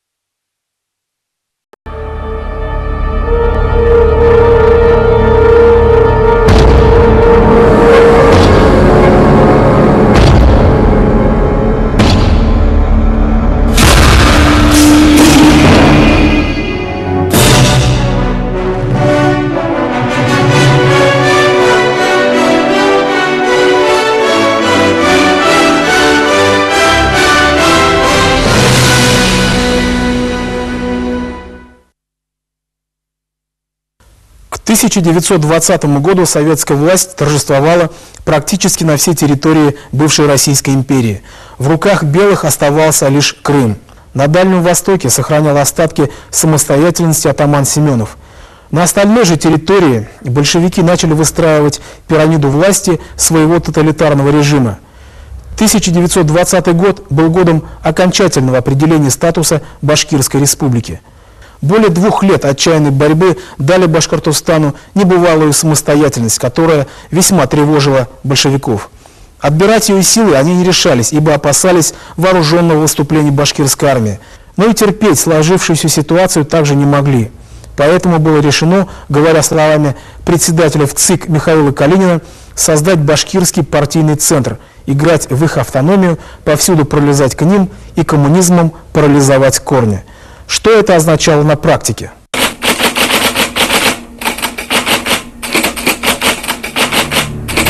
Башкирские войска и население фанатично преданы своим вождям, без подрыва авторитета которых нечего было и думать об успехе большевизма. Поэтому нужно было вбить между ними клин, роль которого должны были сыграть засланные центром коммунисты.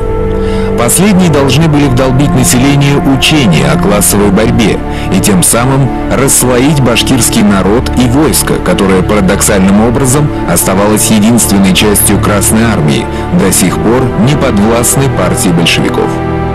Народу нужно было внушить, что Валидов и его соратники не отражают его пресловутых классовых интересов. В это время во главе башкирского правительства, Башревкома, стоял коммунист с 1918 года Харис Юмагулов. Валидов, имевший шлейф образа белогвардейца, намеренно самоустранился на второй план, занимая должность военного комиссара республики. Ревизор НКВД, находившийся в Башкирии с апреля по октябрь 1919 года, Зарецкий, докладывал начальству в Москве. Автономное движение среди башкир, несомненно, сильное. Очень немногих из них вы найдете не сторонников автономии. Возвращаясь к так называемым башкирским вождям, скажу, что с ними нам вряд ли удастся обойтись по добру по здорову. Чтобы как следует с ними разговаривать, нужно добиться большего нашего влияния и на башкирское население, и особенно на башкирские полки, для чего необходимо сейчас же, по моему мнению, усиленно наводнить Башкирию и башкирские полки коммунистами, независимо от их национальности, чего, к сожалению, до сих пор сделано было очень мало. Вся эта работа должна проходить, несомненно, под флагом автономии. Путь, предложенный Зарецким, лишение башкирских вождей социальной опоры путем большевизации армии и масс, был верным, но слишком долгим. Это-то и удручало противников автономии. Нужно было как-то ускорить этот процесс. К 1920 году был создан Башкирский обком партии, как контролирующий действия башкирского правительства орган центральной советской власти. Башкирская контрразведка была реорганизована в БашЧК и подчинялась теперь непосредственно Дзержинскому. Из нее были вытеснены валидовцы, место которых заняли их идейные противники. Именно в кабинетах обкома и БашЧК возник план Блицкрига по устранению от руководства республикой Валидова и его соратников. План состоял в следующем – спровоцировать Башревком на открытый конфликт с местным коммунистическим активом, а затем представить это дело перед центром как контрреволюционный мятеж против советской власти. Душой заговора был член вновь созданного башкирского обкома партии Гали Шамигулов. Однако его дело вряд ли имело бы успех, если бы не поддержка со стороны кремлевских эмиссаров, уполномоченного ЦК ВКПБ Артема и уполномоченного в ЦИК Самойлова. Эти два человека оказали пагубное влияние на развитие внутриполитической ситуации в Башкирской республике, постоянно провоцируя конфликты. 12 января 1920 года на заседании Башревкома было утверждено положение об отделе внешних сношений при Башкирском Центральном исполнительном комитете. В пункте 1 положения определены задачи отдела. Сношения с федеративными советскими республиками, входящими в состав РСФСР. Сегодня собственный отдел и даже Министерство внешних сношений имеет все субъекты Российской Федерации. И полномочия гораздо шире, вплоть до заключения договоров с зарубежными странами. Но в далеком 1920 году Артему, Самойлову и, конечно же, Шамигулову, такое положение дел казалось махровой самостийщиной и сепаратизмом. На ответном заседании Башкирского обкома партии постановили признать, что проект об организации комиссариата внешних сношений означает фактически первый шаг к полному отделению Башкирии. Но это безобидный был отдел, понимаете, это внешних сношений, это для налаживания связей экономических, культурных, это прежде всего соседними губерниями и республиками это был образован. С рьяностью, достойной лучшего применения, они стали притворять в жизнь задуманный план. Мухаммед Бурангулов описывает, когда вот Муценик находился у них в командировке, но он любил там поддавать, его напоили, и он в пьяном виде вот как-то разболтал, что скоро будет конец Баширкому, что Валидов будет арестован, что мы его расстреляем и так далее. Вот это действительно имело место. И об этом сообщает, кстати, и Муллаян Халиков, не только Мухаммед Бурангулов, это Муллаян Халиков, он вот передал все это. Возможно, это действительно имело место. Это была, скорее всего, дезинформация направленного действия, смысл которой состоял в том, чтобы вызвать неадекватные сложившиеся ситуации действия Баширевкома. И она удалась. Башкирские деятели, неискушенные в подобных делах, проглотили наживку. В ночь с 15 на 16 января 1920 года все участники предполагаемого заговора были арестованы. Комендант Стерлитамака, чешский офицер Файгель, официально заявил, что будет стрелять по Красной армии РСФСР, раз ему прикажут башкирские власти. Этого только и добивались заговорщики. Артем торжествующе докладывает Ленину, мол, что и следовало доказать. Баширевком – это логово антибольшевизма. В мое отсутствие, пишет Артем, бывший офицер Юмагулов, слово «офицер» здесь употребляется с негативным оттенком, вместе с группой запутавшихся, определенно кулацки настроенных националистов из бывших атаманов шаек, бродивших в гражданскую войну по Башкирии, выступили с оружием в руках против РСФСР. Был арестован областной комитет коммунистической партии Башкирии, кроме Самойлова. Были приведены в боевую готовность войска. Стерлитамак походил на завоеванный город. Конец цитаты. Артем откровенно лгал, когда говорил о вооруженном выступлении против советской власти. Лгал он и дальше. Восстание почти неизбежно. Башревкомовцы потеряли массы. Одна надежда у них – на спровоцирование находящихся в Башкирии частей башкирской армии. На самом деле Башревком был менее всего заинтересован в каком бы то ни было конфликте с центром.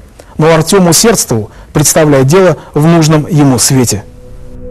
Ленин решительно вмешался в ситуацию, потребовав от Юмагулова немедленной явки в Москву для дачи объяснений.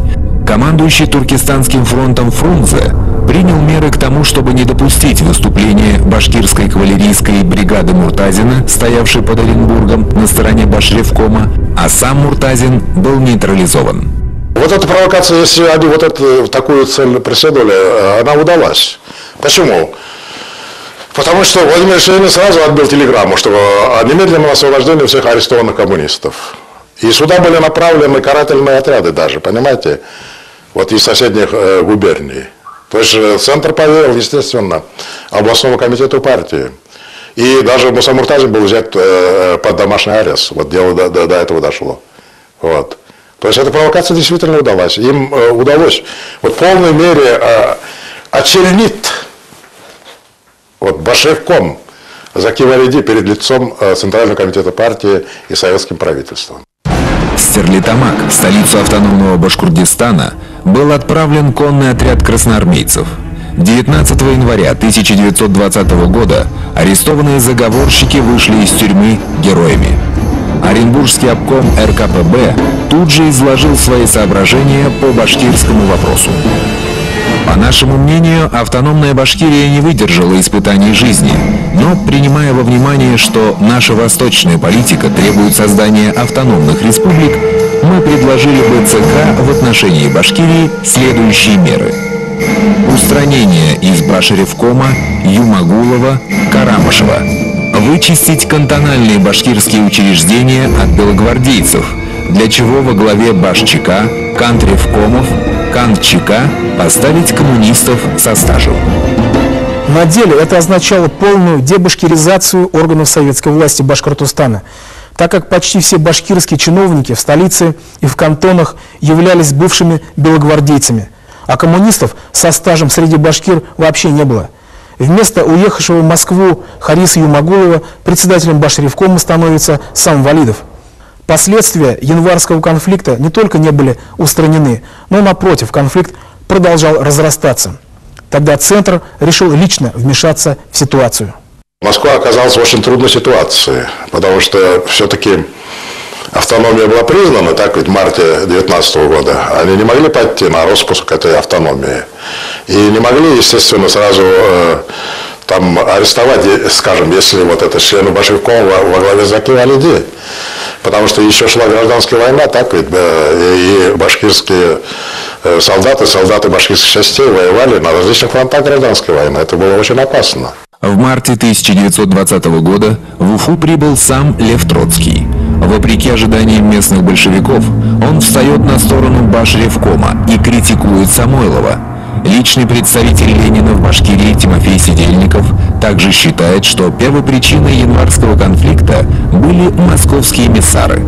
Башкирию в начале года поставил на дыбы ласковый теленок товарищ Артем своей мелкотравчатой и плоскодонной политикой вместе с почти полной деловой невменяемостью. Даже Железный Феликс, уяснив суть проблемы, извиняющимся тоном успокаивает башкирских деятелей заверениями о том, что центральные власти с должным вниманием и уважением относились и будут относиться к независимой Башкирии. Казалось, конфликт был улажен, насколько он может быть улажен между непримиримыми врагами. Кремль строил собственные планы, а Башревком собственные. Понятно, что замирение между ними было явлением временным. Ленин и его товарищи всего лишь подбирали удобный момент для окончательного решения башкирского вопроса. В апреле 1920 года на польский фронт отправляется последняя из крупных частей башкирских войск, еще оставшихся под рукой у башкирского правительства, а именно кавалерийская бригада Мусы Муртазина. С ее отправкой Башревком лишился своей последней опоры.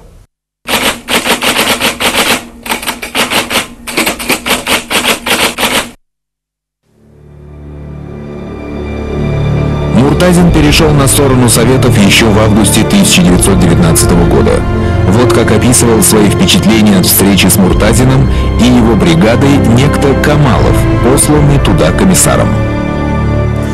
В августе 1919 года из стана белых на сторону советской власти, пишет Камалов, перешла башкирская кавалерийская бригада Мусы Муртазина. Я с несколькими товарищами был отправлен в эту бригаду. Настроение было мрачное, всех точила одна и та же мысль. Что ждет нас в этой столь нашумевшей муртазинской бригаде? К концу вторых суток показалась деревня, и через несколько шагов мы услышали возглас «Эй, кто идет?». Это был невысокий, средних лет человек, одетый в несколько странную военную форму синего цвета. Как потом мы выяснили, это была японская военная одежда, которую носила почти вся бригада. Проверив документы, постовой проводил нас к штабу. За огромным столом сидело 20 человек. Большинство из них были одеты в красноармейские гимнастерки и казачьи брюки с лампасами. Внимание обращал на себя здоровый, высокий мужчина с узкими живыми глазами, одетый в шлем, на который была нашита звезда ярко-малинового цвета. Это и был командир бригады Муса Муртазин. Бригада Муртазин занимала особое положение в Южной армии Белого, потому что это действительно была одна из лучших ударных частей, и доказательством этого служит то обстоятельство, что вся бригада, вернее, все солдаты бригады были одеты в синюю японскую форму, которую Колчак, и вернее его чиновники распределяли наиболее отличившимся частям, которые пользовались особым доверием верховного правителя. Естественно, что бригада заслужила достаточно широкую известность своими действиями на стороне белых сил. И, безусловно, это обстоятельство, видимо, во многом предопределило положительное решение вопроса перехода этой действительно нужной и достаточно боевой части на сторону Красной Армии. Муртазин оставил о себе легендарную память. Он доблестно сражался в рядах белых против красных. В феврале 1919 года вместе с другими башкирскими частями первый кавалерийский полк Муртазина перешел на сторону Советов.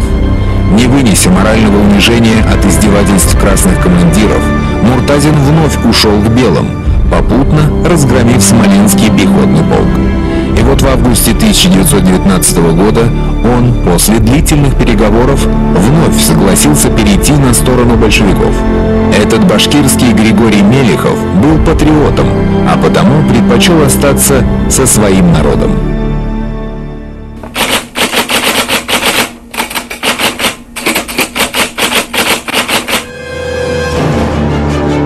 До известных январских событий 1920 года его бригада сражалась на Уральском фронте, подавляя последние очаги сопротивления уральских казаков.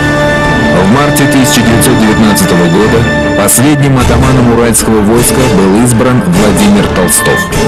Первый бой башкирской бригады в местечке Акбулак с превосходящими силами казаков в количестве 5 полков окончился неудачей. Около 300 башкир было убито и попало в плен. Муртазин в своей книге «Башкирия и башкирские войска в гражданскую войну» пишет, что после поражения под Акбулаком он обратился к своим бойцам со словами: «Какая боль, какой позор! Башбригада, не знавшая ни одного поражения, понесла тяжелые потери. Честь башкирской конницы, честь молодой башкирской республики посрамили белогвардейцы. Что скажут казаки? Что скажут за границей про нас? Я не хочу быть командиром бригады, которая не умеет бить врага». Слова Муртазина подействовали. Буквально на следующий день в сражении у Нефрошанки казаки понесли еще большие потери. Непрерывно ведя бои, башкирская кавалерийская бригада достигла последнего очага сопротивления атамана Толстого. Муртазин пишет: казаки сосредоточились в Джембетинской ставке. Это их последняя опорная цитадель. В 1 час 10 минут 30 октября бригада атакует противника. Один пеший эскадрон на подводах направляется для сковывания противника с фронта. 5-й полк атакует во фланг с юга и 6-й с тыла. Противник окружен, и все пути отхода ему отрезаны. После ожесточенного сопротивления он пытается спастись через реку Ашасай-Улинта. Его орудия, обозы и люди частью тонут, частью рассеиваются. Ханская ставка взята. Взято более 500 пленных и больных, захвачены белые иммигранты. Контрреволюционное гнездо белогвардейщины разгромлено. Вскоре после этого бригада была отведена на отдых в пригород Оренбурга, село Каргалы. Здесь Муртазин узнал о январском конфликте между башревкомом и большевиками. Фрунзе сумел нейтрализовать Муртазина, хотя башревкомовцы очень надеялись на помощь его героической бригады. Конфликт вскоре был улажен, однако все понимали, что ненадолго. Поэтому командование Красной Армии принимает решение удалить Муртазина с глаз долой куда-нибудь подальше, во избежание возможного антисоветского мятежа, учитывая вспыльчивый и решительный характер комбрига. И тут, как по заказу, открывается польский фронт.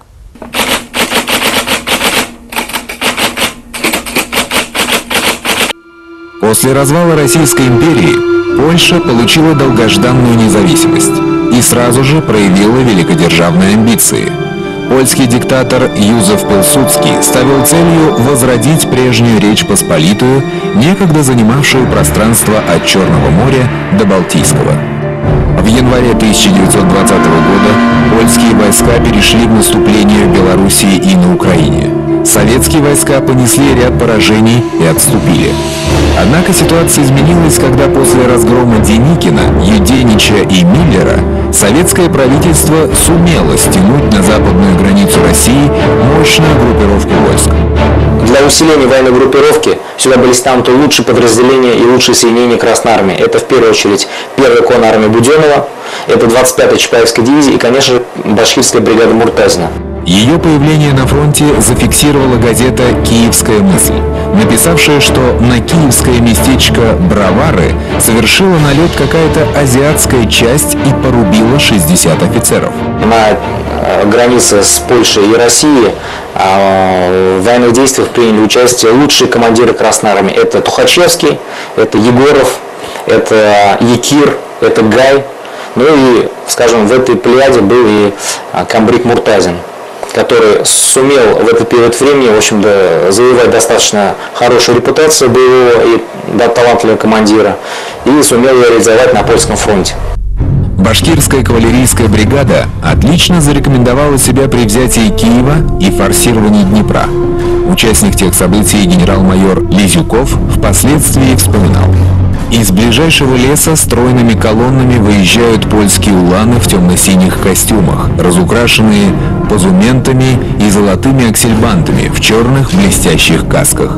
С боевой и пьяной песней направляются поляки на нас легкой рысью, потом быстро развертываются в линию и галопом, переходящим в карьер, с обнаженными шашками врезаются в наши ряды.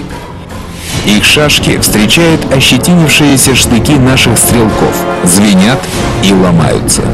Но вторая линия польской конницы пробивает наше сопротивление, и мы несем потери. Нас не могут поддержать ни артиллерия наших батарей, ни бронепоезд. Ведь они будут бить вместе с поляками и нас. И неизвестно, остался бы кто из нас живых, если бы не выручил нас Муртазин. К началу нашего боя он со своей кавалерийской бригадой, сделав около 18 километров от станции Бровары, походным маршем вышел в район Дарницы. С гиком врезались башкирцы в гущу нашей свалки, в красных шароварах и кафтанах, на маленьких, но выносливых и шустрых степных лошадях, с коротенькими казацкими кривыми шашками. Опрокинули они польскую конницу, разметали ее по полю, загнали в Днепр. Башкирская бригада воевала под командованием, вернее, входила в состав боевой группы, который возглавлял Егоров, да, на территории Украины. Здесь им удалось в ходе наступательных действий разгромить польские части, вот, и дать решительное сражение под городом Ровно. Кстати говоря, за взятие Ровно бригада была отмечена персонально, и до сих пор, насколько мне известно, там есть улицы, названные именем башкирской бригады. 3 августа бригада захватывает город Ковель. К августу 1920 года Польша была на грани полного поражения. Советские войска стояли в нескольких десятках километрах от Варшавы. Однако вскоре успехи Красной Армии закончились. Увлеченные преследованием отступающих поляков, войска Западного фронта под командованием Тухачевского утратили наступательный напор. И когда поляки перешли в контрнаступление, началось повальное бегство красных частей от стен польской столицы. По окончании польской кампании башкирская кавалерийская бригада воевала на Украине, преследовала банды всевозможных батик, наводнивших Украину, воевала с войсками Симона Петлюры.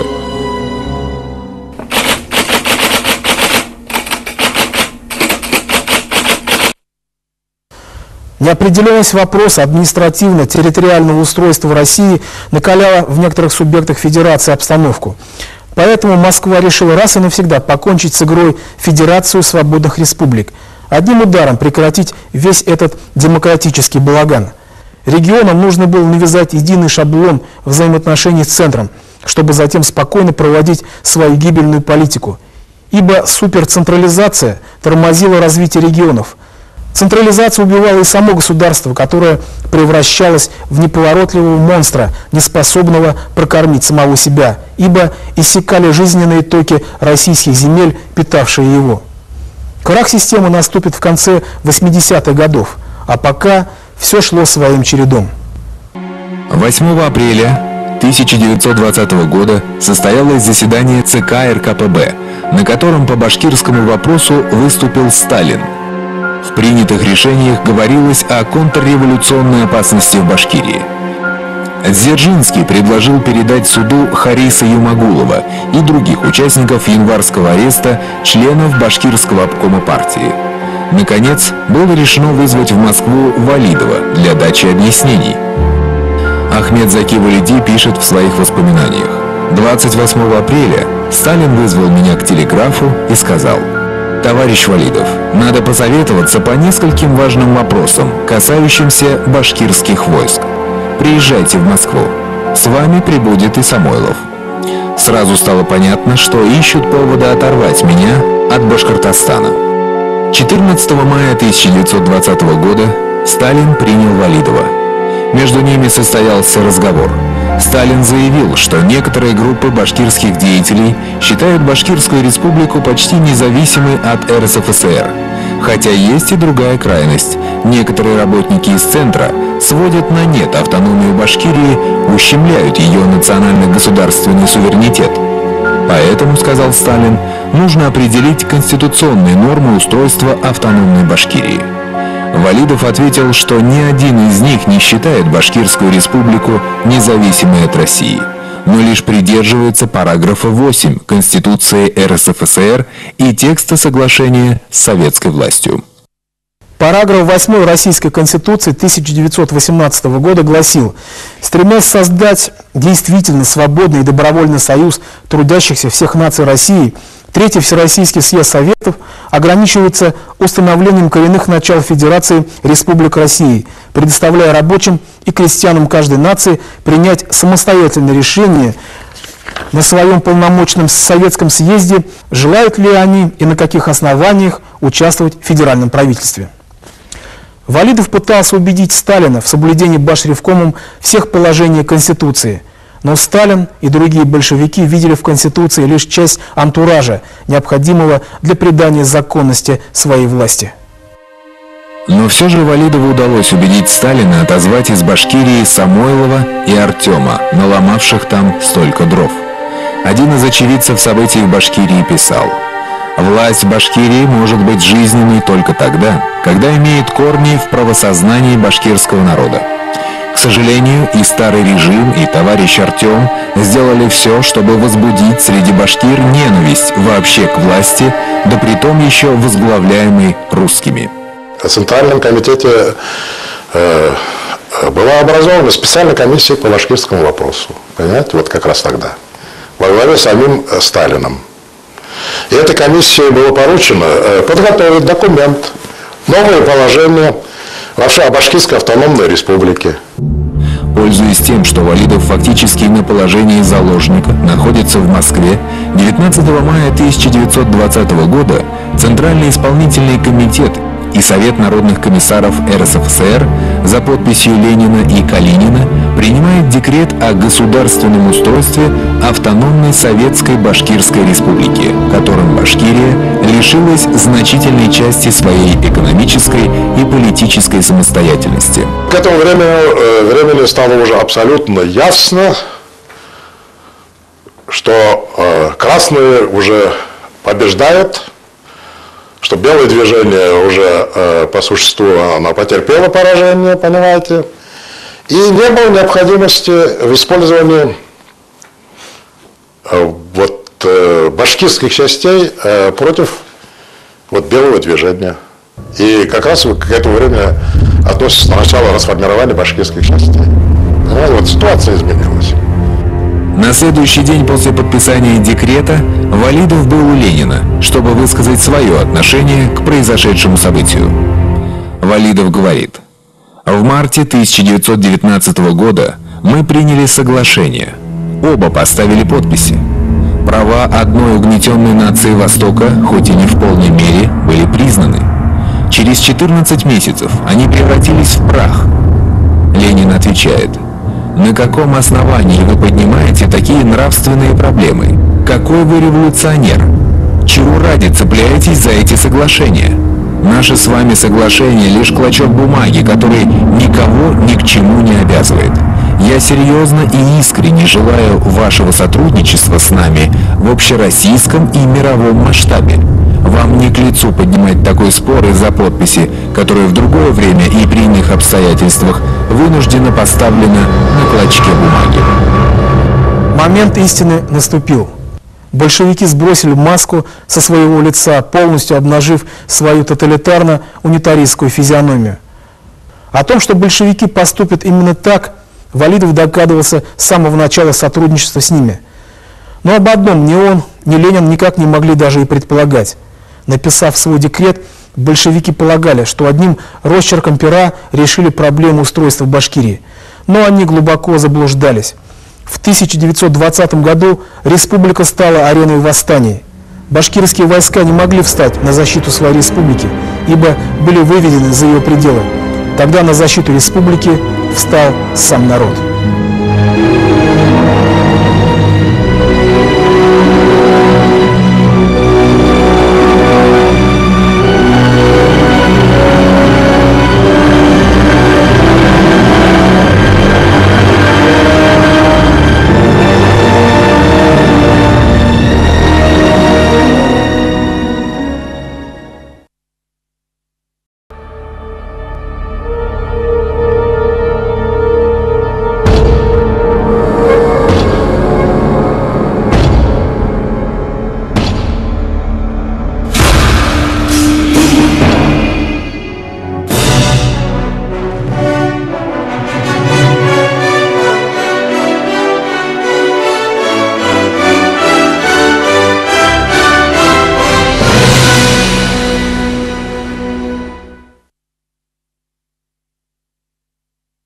советские времена во всех учебниках истории утверждалось, что Башкирская республика была образована в марте 1919 года как результат доброй воли и мудрой национальной политики большевиков.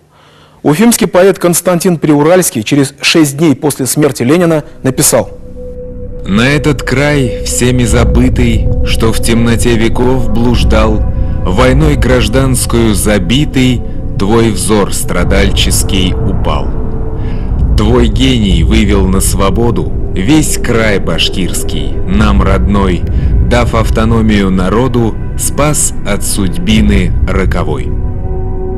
В посвящении написано: «Вековечный венок на могилу Владимира Ильича Ленина, великого вождя и основателя башкирской автономии». Как видим, миф о Ленине, основателе Башкирской республики, начал складываться еще в далеких 20-х годах. Валидов, подлинный основатель республики, был предан анафеме, а сама история образования БССР была кардинально отредактирована. Сегодня уже ни для кого не секрет, что Башкирская республика была образована еще в 1917 году, а в 1919 состоялось лишь официальное признание со стороны советской власти. В мае 1920 года декретом Центральной советской власти Башкирская республика лишалась значительной части своих прав. Валидов в это время на положении заложника пребывал в Москве. Он хочет вернуться на родину, но Ленин и Троцкий резко возражают против этого, опасаются нежелательных последствий его возвращения в Башкирию, учитывая фантастическую популярность Валидова среди населения.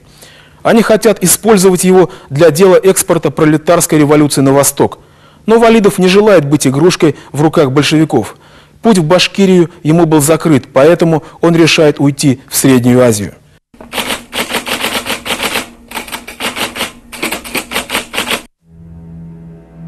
Майский декрет 1920 года, урезавший права Башкирской республики, вызвал бурю негодования. Новый председатель БашЧК Лобов, недавно прибывший в Стерлитамак, удивленно писал: «В Башревкоме встретили прохладно, сказав, что против меня, как личности, ничего не имеют, но не согласны принципиально с подчинением БашЧК Всероссийской чрезвычайной комиссии. Здесь, по-видимому, не считаются контрреволюцией выступления перед парадом войск с речами такого содержания, что Ленин изменил башкирскому народу, что им автономии не дал никакой, что они одинаково будут бороться и с Колчаком, и с советской властью». Незадолго до своего отъезда в Туркестан Валидов отправляет из Москвы тайное послание своим соратникам в Башкирии. Центр отнимает все экономические богатства Башкортостана, а также подчиняет себе их политические органы. Нам оставляет нечто вроде национально-культурной автономии. Поэтому он приказывает своим соратникам оставить посты и поступить по его примеру, то есть разъехаться по Востоку для организации сопротивления большевикам. 16 июня члены Башревкома собираются на тайное совещание в деревне Новоусманово Бурзян-Тангауровского кантона, где принимают декларацию. Ввиду великодержавных тенденций, всячески тормозящих развитие нацменьшинств, недоверия Центра к башкирским коммунистам, башкирские ответственные работники покидают Башкирию, уходят в Туркестан для создания самостоятельной Восточной коммунистической партии. Валидовский Башревком прекратил свое существование. Начался новый этап в истории республики.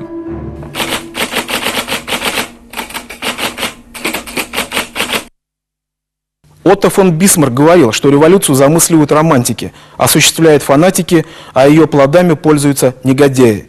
Нечто похожее произошло и с Башкирской республикой в 1920 году. Романтики федератизма, мечтавшие о Соединенных Штатах России, давно покинули этот мир. Фанатики типа Валидова притворили этот идеал в жизнь. И вот после самоликвидации Валидовского Башревкома во главе Башкирской республики встали нигилисты, ликвидаторы этой самой республики и самой идеи автономии вообще. Первый Всебашкирский съезд Советов открылся 25 июля 1920 года в Стерлитамаке. Уже само слово «всебашкирский» являлось насмешкой над подобного рода собраниями, ибо на съезде не было ни одного представителя коренного населения республики. Съезд осудил старый состав Башревкома как антинародный.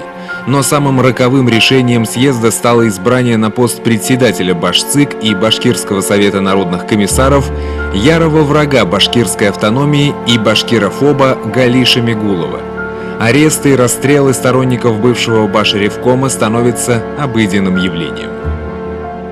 Мы же знаем его заявление. Он даже Сталину заявил: вот, если бы вы не помешали, мы готовы были расстрелять Ахмедзаки Вариди и так далее. Помните, это когда вот в 23 году в секретном совещании был, Сталин даже об этом говорил, что мы тогда не пошли на этот шаг, что Шамигулов был неправ и так далее. Он даже вот так наставлял Сталина в свое время, обвинил его в мягкотелости. Сталин, кого, вот это был Шамигулов. И этот человек занял вот самые ответственные посты в республике. Политика Шамигулова привела к тому, что в горах Урала возникает партизанское движение.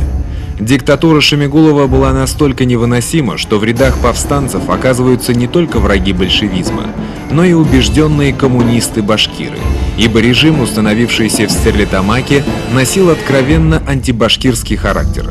Во главе повстанцев становится бывший председатель Башчика Сулейман Мурзабулатов, который, несмотря на свои коммунистические убеждения и работу в ЧК, не смог спокойно смотреть на вакханалию террора, свирепствующую в Башкирии.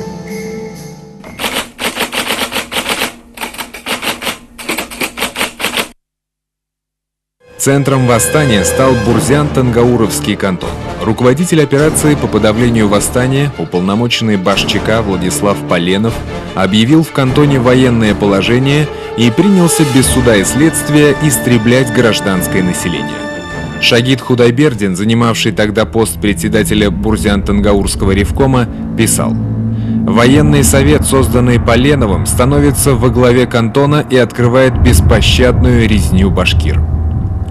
Поленов имел явные садистские наклонности. Как свидетельствовали потом очевидцы, в каждой башкирской деревне для внушения животного страха расстреливались до 12 совершенно безвинных человек. В одном из архивных документов, свидетельствующих о зверствах первого сводного коммунистического полка, записано: «При пытках заключенным грызли уши, кололи штыками, разрубали шашками и бросали трупы в шахты. Одного человека Поленов поставил на колени и нанес несколько ударов шашкой по голове. Отколол череп и спросил, мол, не надо ли сделать перевязку.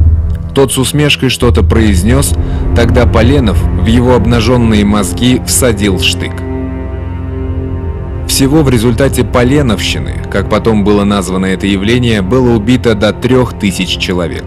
К осени 1920 года восстание не только не потушено, но, напротив, распространяется подобно лесному пожару.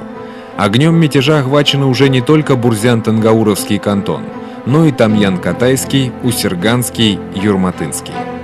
Восставшие организуются наподобие регулярной армии, организуется Реввоенсовет, все отряды сводятся в одну дивизию, которая получает название Башкирской повстанческой Красной армии.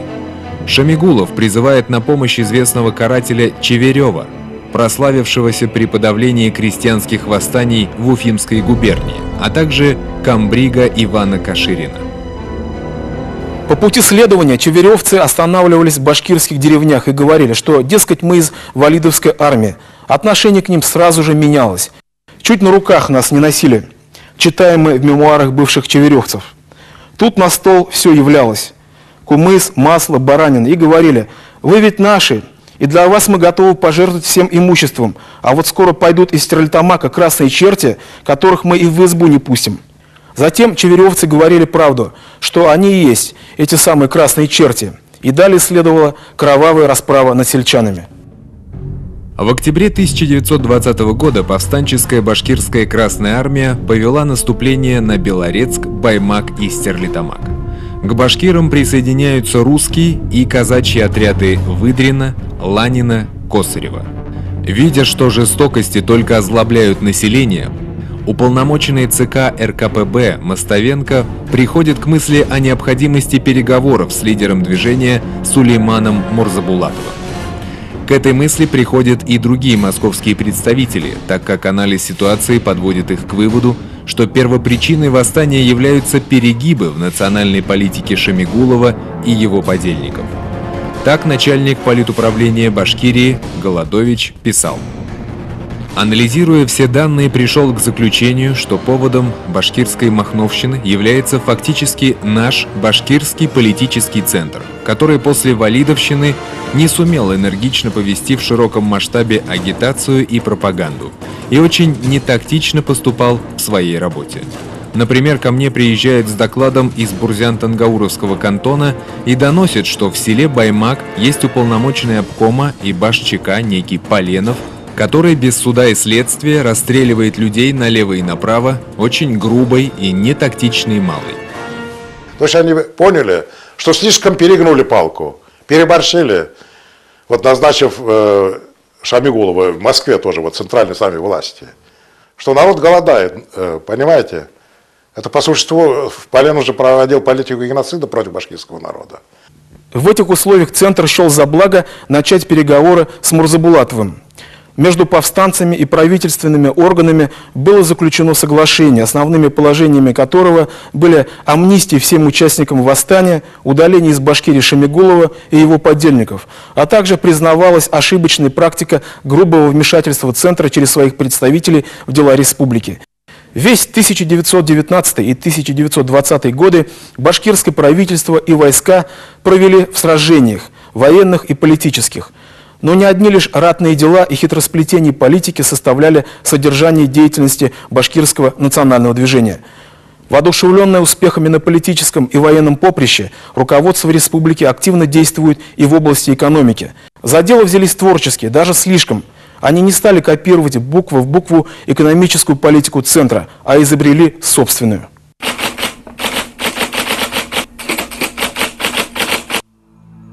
За годы гражданской войны территория Башкирии 6 раз становилась театром военных действий. 6 раз фронт железным катком прокатывался по ней, забирая жизни местного населения. Те же, кто остался в живых, были обречены на голодную смерть ввиду полного расстройства хозяйства.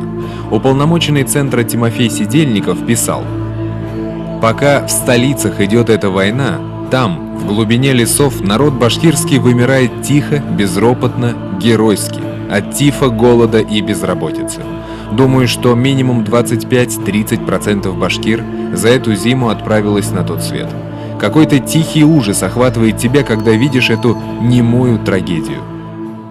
Видя ужасные последствия войны, а также широко толкуя автономные права Башкирской республики, Валидов и его соратники отказались от политики ликвидации частного предпринимательства и ограбления села. Напротив, именно в рыночных методах управления экономикой они видели способ накормить голодающее население. Именно либерально-экономическая, по мнению башкирского правительства, политика должна была стать главным инструментом расширения своей социальной базы. Представитель Всероссийского совета народного хозяйства Нимбицкий как-то высказался о башкирских деятелях. Все их действия напоминают действия детей, настолько они беспечны или их опьянила власть. Они уже толкуют о каком-то товарообмене между Башкирией и соседними губерниями. Все так называемое ребячество башкирских властей заключалось в том, что они дерзнули воплощать в жизнь условия соглашения о советской автономии Башкирии, предполагавшего широкие права республики как автономного и самостоятельного хозяйствующего субъекта федерации. В то время как среди большевиков как раз-то и свирепствовала детская болезнь левизны. Вся вина башкирских руководителей в глазах уфимских и оренбургских коммунистов заключалась в том, что они пытались противодействовать шариковскому пониманию государственной политики – все отнять и поделить. Во всей стране Советов единственно возможной формой хозяйствования была политика военного коммунизма, которая требовала национализации промышленности, свертывания товарно-денежных отношений, запрета на свободу торговли. Одним словом, полный демонтаж рыночной экономики. Рабочие и служащие должны были отбывать трудовую повинность, получая за это лишь скудный паёк. На селе эта политика приняла не менее уродливые формы, выразившиеся в форму продовольственной разверстки. У крестьян отбирались все запасы хлеба, реквизировался скот, труженики села обрекались на полуголодное существование. Но самое главное, у них уничтожался стимул к производству сельхозпродукции. Зачем что-то производить, если завтра все отберут?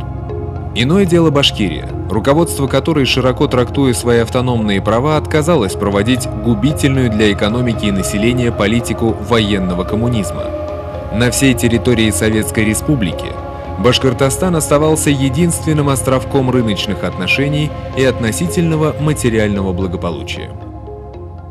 Автономный НЭП – это экономическая политика башкирского правительства, которая действовала в 1919-20 годы, назван так не только по известному термину «новая экономическая политика», которая началась в России в 1921 году. По сути дела, автономный НЭП, по мнению некоторых исследователей, по форме, по содержанию и даже концептуально, это именно та модель экономики, которая станет господствующей впоследствии в России с 1921 года. По своей сути, автономный НЭП в условиях Башкирской республики состоял из нескольких основных пунктов. Конечно, то, что в основе лежал свободный рынок и свободная торговля, касалось, конечно, это самого главного сегмента экономики – это промышленности. Крупные и средние предприятия, в основном в Башкирской республике это горнозаводская промышленность, горнозаводские заводы, получили возможность производить, помимо основной деятельности, заниматься производством товаров повседневного спроса. Говоря современной экономической терминологией, это право предприятия заниматься коммерческой деятельностью. Самый первый аграрный акт Башкирской республики от 14 октября 1919 года закреплял незыблемость существования крупных и средних крестьянских хозяйств. Политика башкирского правительства была направлена на развитие фермерства, то есть единоличных хозяйств, производивших основной объем сельхозпродукции. Мы знаем, что в Продразверске очень жестко централизованная политика по насильственному отбиранию хлеба из деревень. Отвертеться или отказаться от Продразверстки ведь Башкирская республика в принципе не могла, и постаралась создать такие условия для крестьянских хозяев, чтобы смягчить удар стороны Продразверстки. По сути дела, вот в чистом виде Продразверстки ее и не было, потому что Башкирская республика тут же приняла ряд законов, касающихся сельского хозяйства, где продразверстка заменялась продовольственным налогом, но не поголовно и унифицированно ко всем крестьянским хозяйствам, а именно с абсолютным учетом состоятельности крестьянских хозяйств. Поддержка трудового хлебопашца, хуторянина, вступала в резкое противоречие с военно-коммунистическими методами управления селом. В Наркомземе РСФСР эта политика однозначно трактовалась как буржуазная. Свободный рынок, составляющий важнейшую часть так называемого автономного НЭПа в Башкирии, был направлен на то, чтобы в первую очередь обеспечить население республики всем необходимым. В Башкирию стекались контрагенты различных российских учреждений, частные торговцы, чтобы сбыть свою продукцию на рынках Башкирии или наоборот, приобрести здесь дефицитный товар. В результате товарное содержание рубля на территории Башкирии было самым высоким во всей России. Соответственно, раз рынок сохраняется торговля, и крупные предприятия, и мелкие предприятия промышленности, и сельское хозяйство, все втянуты в систему рынка, разрешается ввоз товара. И все это привело к тому, что в Башкирии сохранились товаро-денежные отношения. Это было принципиальное отличие Башкирской республики от России в этот период, потому что в условиях военного коммунизма денежные знаки в России практически не использовались и не имели хождения. А в Башкирии они использовались, имели хождение, товаро-денежные отношения активно развивались, поддерживались. И это принципиальное отличие создавало, в общем-то, для экономической политики башкирского правительства очень хорошую подоплеку для реализации своих политических программ, политических планов. Из Башкортостана был запрещен вывоз сырья, продуктов питания, леса и других природных ресурсов. Все это было объявлено собственностью республики. Таким образом, башкирские лидеры первыми отменили политику военного коммунизма, заменив ее рыночными отношениями и товарным обменом. Через год также поступит и Ленин, назвав это НЭПом, то есть новой экономической политикой, которая уже была опробована в Башкирии. Пока в Стерлитамаке и Уфе кипели страсти по поводу январского конфликта, в феврале 1920 года на территории Уфимской губернии вспыхнуло так называемое восстание Черного Орла. Территориально оно не имело отношения к Башкирской республике образца 2020 года, но сыграло выдающуюся роль в дальнейшей ее судьбе. Гужвенко, автор нескольких работ по так называемым кулацким мятежам в Башкирии и непосредственный участник тех событий, писал: «После неудачной попытки произвести контрреволюционный переворот в середине января 1920 года в Стерлитамаке, где находился тогда центр БССР, агенты националистов-валидовцев разъехались по уездам и властям и через преданных им мул повели бешеную агитацию против большевиков и советской власти».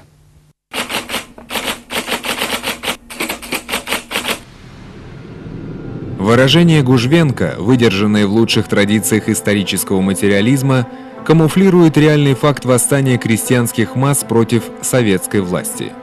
Видя, что в соседнем субъекте РСФСР разрешена свободная торговля, практически не действует продразверстка, нет гонений на религию, крестьяне Уфимской губернии начали целыми властями присоединяться к Башкирской республике. Башкирское правительство очень желало создать тот образ национального автономного государства, который заботится в первую очередь о населении. Это уже, естественно, продвижение политических планов. Соответственно, в условиях войны, это условия войны, как мы знаем, в условиях, в общем-то, угрозы голода, угрозы разрухи, можно проводить такую экономическую политику, которая защитит население, будет обеспечить и продуктами питания, и товаром повседневного спроса. Поэтому вот такой образ Башкирской республики был очень привлекателен не только для населения республики, но и соседних регионов. Конечно, в этом отношении для советского государства экономическая модель Башкирской республики была крайне опасна. Она была, наверное, даже более опасна, чем те политические лозунги, которые в Национальной автономной республике Башкир выдвигались. Уфимская губерния затрещала по швам. Уфимские продовольственные агенты с тревогой докладывали: довести до сведения губернского ревкома о самовольных переходах целых селений к Башкирской республике, Надеждинской, Свято-Троицкой, Тюрюшлинской и Нагаевской властей. Это были, как говорится, цветочки. 10 февраля 1920 года крестьяне деревни Новая Елань Мензелинского уезда истребили уфимский продотряд из 35 человек, прибывший для реквизиции зерна. Инцидент стал сигналом к всеобщему восстанию. 10 тысяч повстанцев, имея всего лишь 150 винтовок и 2 пулемета, двигались с северо-запада в сторону Бирска. Другая группа двигалась с юго-запада на Белебей. По оперативным данным, обе группировки должны были соединиться в районе Чешмов, а затем идти на штурм Уфы. Председатель Белебеевского уездного исполкома Клюев докладывал из Белебея в Уфу. Банды восставших находятся в 64 верстах от Белебея. В захваченных прокламациях повстанцев фигурируют лозунги: «Долой коммунистов», «Да здравствует Красная Армия», «Да здравствуют большевики» и «Свободная торговля». Согласно захваченного приказа, повстанцы имеют целью двинуться на Чешмы, якобы для соединения с ожидающих их там Закием Валидовым. Население, в особенности кулаческое и башкирское, встречает эту банду везде восторженно. Советские партийные органы на местах пребывали в состоянии паники. 1 марта ими был без боя сдан Белебей. Троцкий в бешенстве отбивает телеграмму. Временная сдача Белебея почти невооруженным бандам представляет собой факт неслыханного позора. Предлагаю Реввоенсовету Туркфронта через безусловно компетентных следователей выяснить обстановку сдачи Белебея для привлечения виновников как изменников и предателей. Восстание «Черный орел» идеологически было многослойным. Тут был и стихийный протест против продовольственной диктатуры большевиков, и религиозный пафос борьбы за веру, и, конечно же, автономистский порыв Башкир-Уфимской губернии, вылившийся в движение за присоединение к Башкирской республике. Показательно, что этот лозунг поддержала подавляющую часть татарского населения Уфимской губернии. Вместе башкиры и татары составляли 70% населения этой губернии. Валидов в своих воспоминаниях пишет: «В татарских деревнях проклинали красных, происходило столпотворение, будто наступил судный день. Присоедини нас к Башкортостану, освободи, защити, мобилизуй сыновей в свое войско», взывали ко мне. Пришли к нам и посланцы многих русских сел и деревень, также выражая желание быть в составе Башкортостана. Большевистская газета «Вперед» сообщала: в некоторых селах даже попы самвона ведут агитацию за присоединение к автономии башкир и за отделение от анархичных великороссов, отбирающих у церкви земли. Информация, поступавшая с мест, приводила уфимские власти в отчаяние. Среди крестьян Уфимской губернии распространялись листовки, в которых говорилось следующее. Заки Валидов во главе войска идет для уничтожения коммунистов. Будут убивать всех, кто общался с коммунистами. К башкирской автономии отошли губернии Пермская, Уфимская, Казанская. Предстоит борьба с коммунистами, но бояться нечего, так как стоит об этом сообщить Заки Валидову, как он сможет их освободить. Население губернии на общих сходах составляли приговоры о присоединении к Башкирии. К примеру, чекисты получили информацию, что в Чукады-Тамаковской волости появились контрреволюционные агитаторы, истолковывая в извращенном смысле Баш-республику, агитировали за башкирского короля Заки Валидова о том, что не будет коммунистов и будет там свобода. На проходившей в дни восстания конференции Уфимской организации РКПБ Борис Эльцин, лидер местных коммунистов, горько признался: «Замечается полное разложение советской власти, как в самих советах, так и в войсках. Полный паралич власти. Здесь нет слоев, поддерживающих советскую власть. Мы представляем из себя каких-то бонапартиков, оторванных от масс. В Уфимской губернии мы получили полный политический провал. Нужно сделать так, чтобы население было кровно заинтересовано в поддержании советской власти. Мы находимся на краю гибели. Если это восстание будет подавлено, то следующее, более организованное наступление может свергнуть не только нас, но и вообще советскую власть». Тем временем власти уже оправились от первого шока, в который они погрузились в начале восстания. Из Уфы выступили части ВОХР численностью около 8 тысяч человек. Одновременно в тыл повстанцам ударили части Туркестанского фронта. К концу марта восстание было подавлено. По подсчетам башкирских историков, за годы гражданской войны численность башкирского народа в результате красного террора и голодомора сократилась на 600 тысяч человек. Близки к этим оценкам и данные писателя Михаила Веллера. Он в частности пишет: «И в середине России, далеко от всяких границ, коммунистам приходится вести самую отчаянную войну. Некоторые народы просто категорически не хотят опять оказаться в империи. Убийство народов цивилизованных, евреев, поляков, немцев, все же обычно становится известно миру.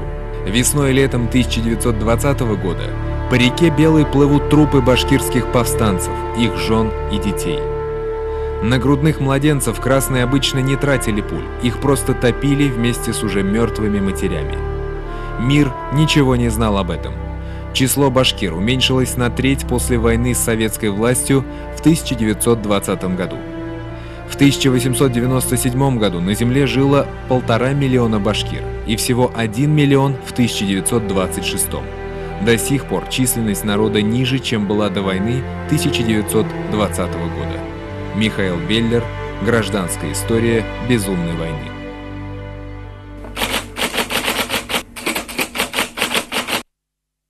Говоря об исторической роли в восстании «Черный орел», следует сказать, что оно сыграло решающую роль в образовании так называемой Большой Башкирии, сложившейся путем слияния Малой Башкирии и значительной части Уфимской губернии.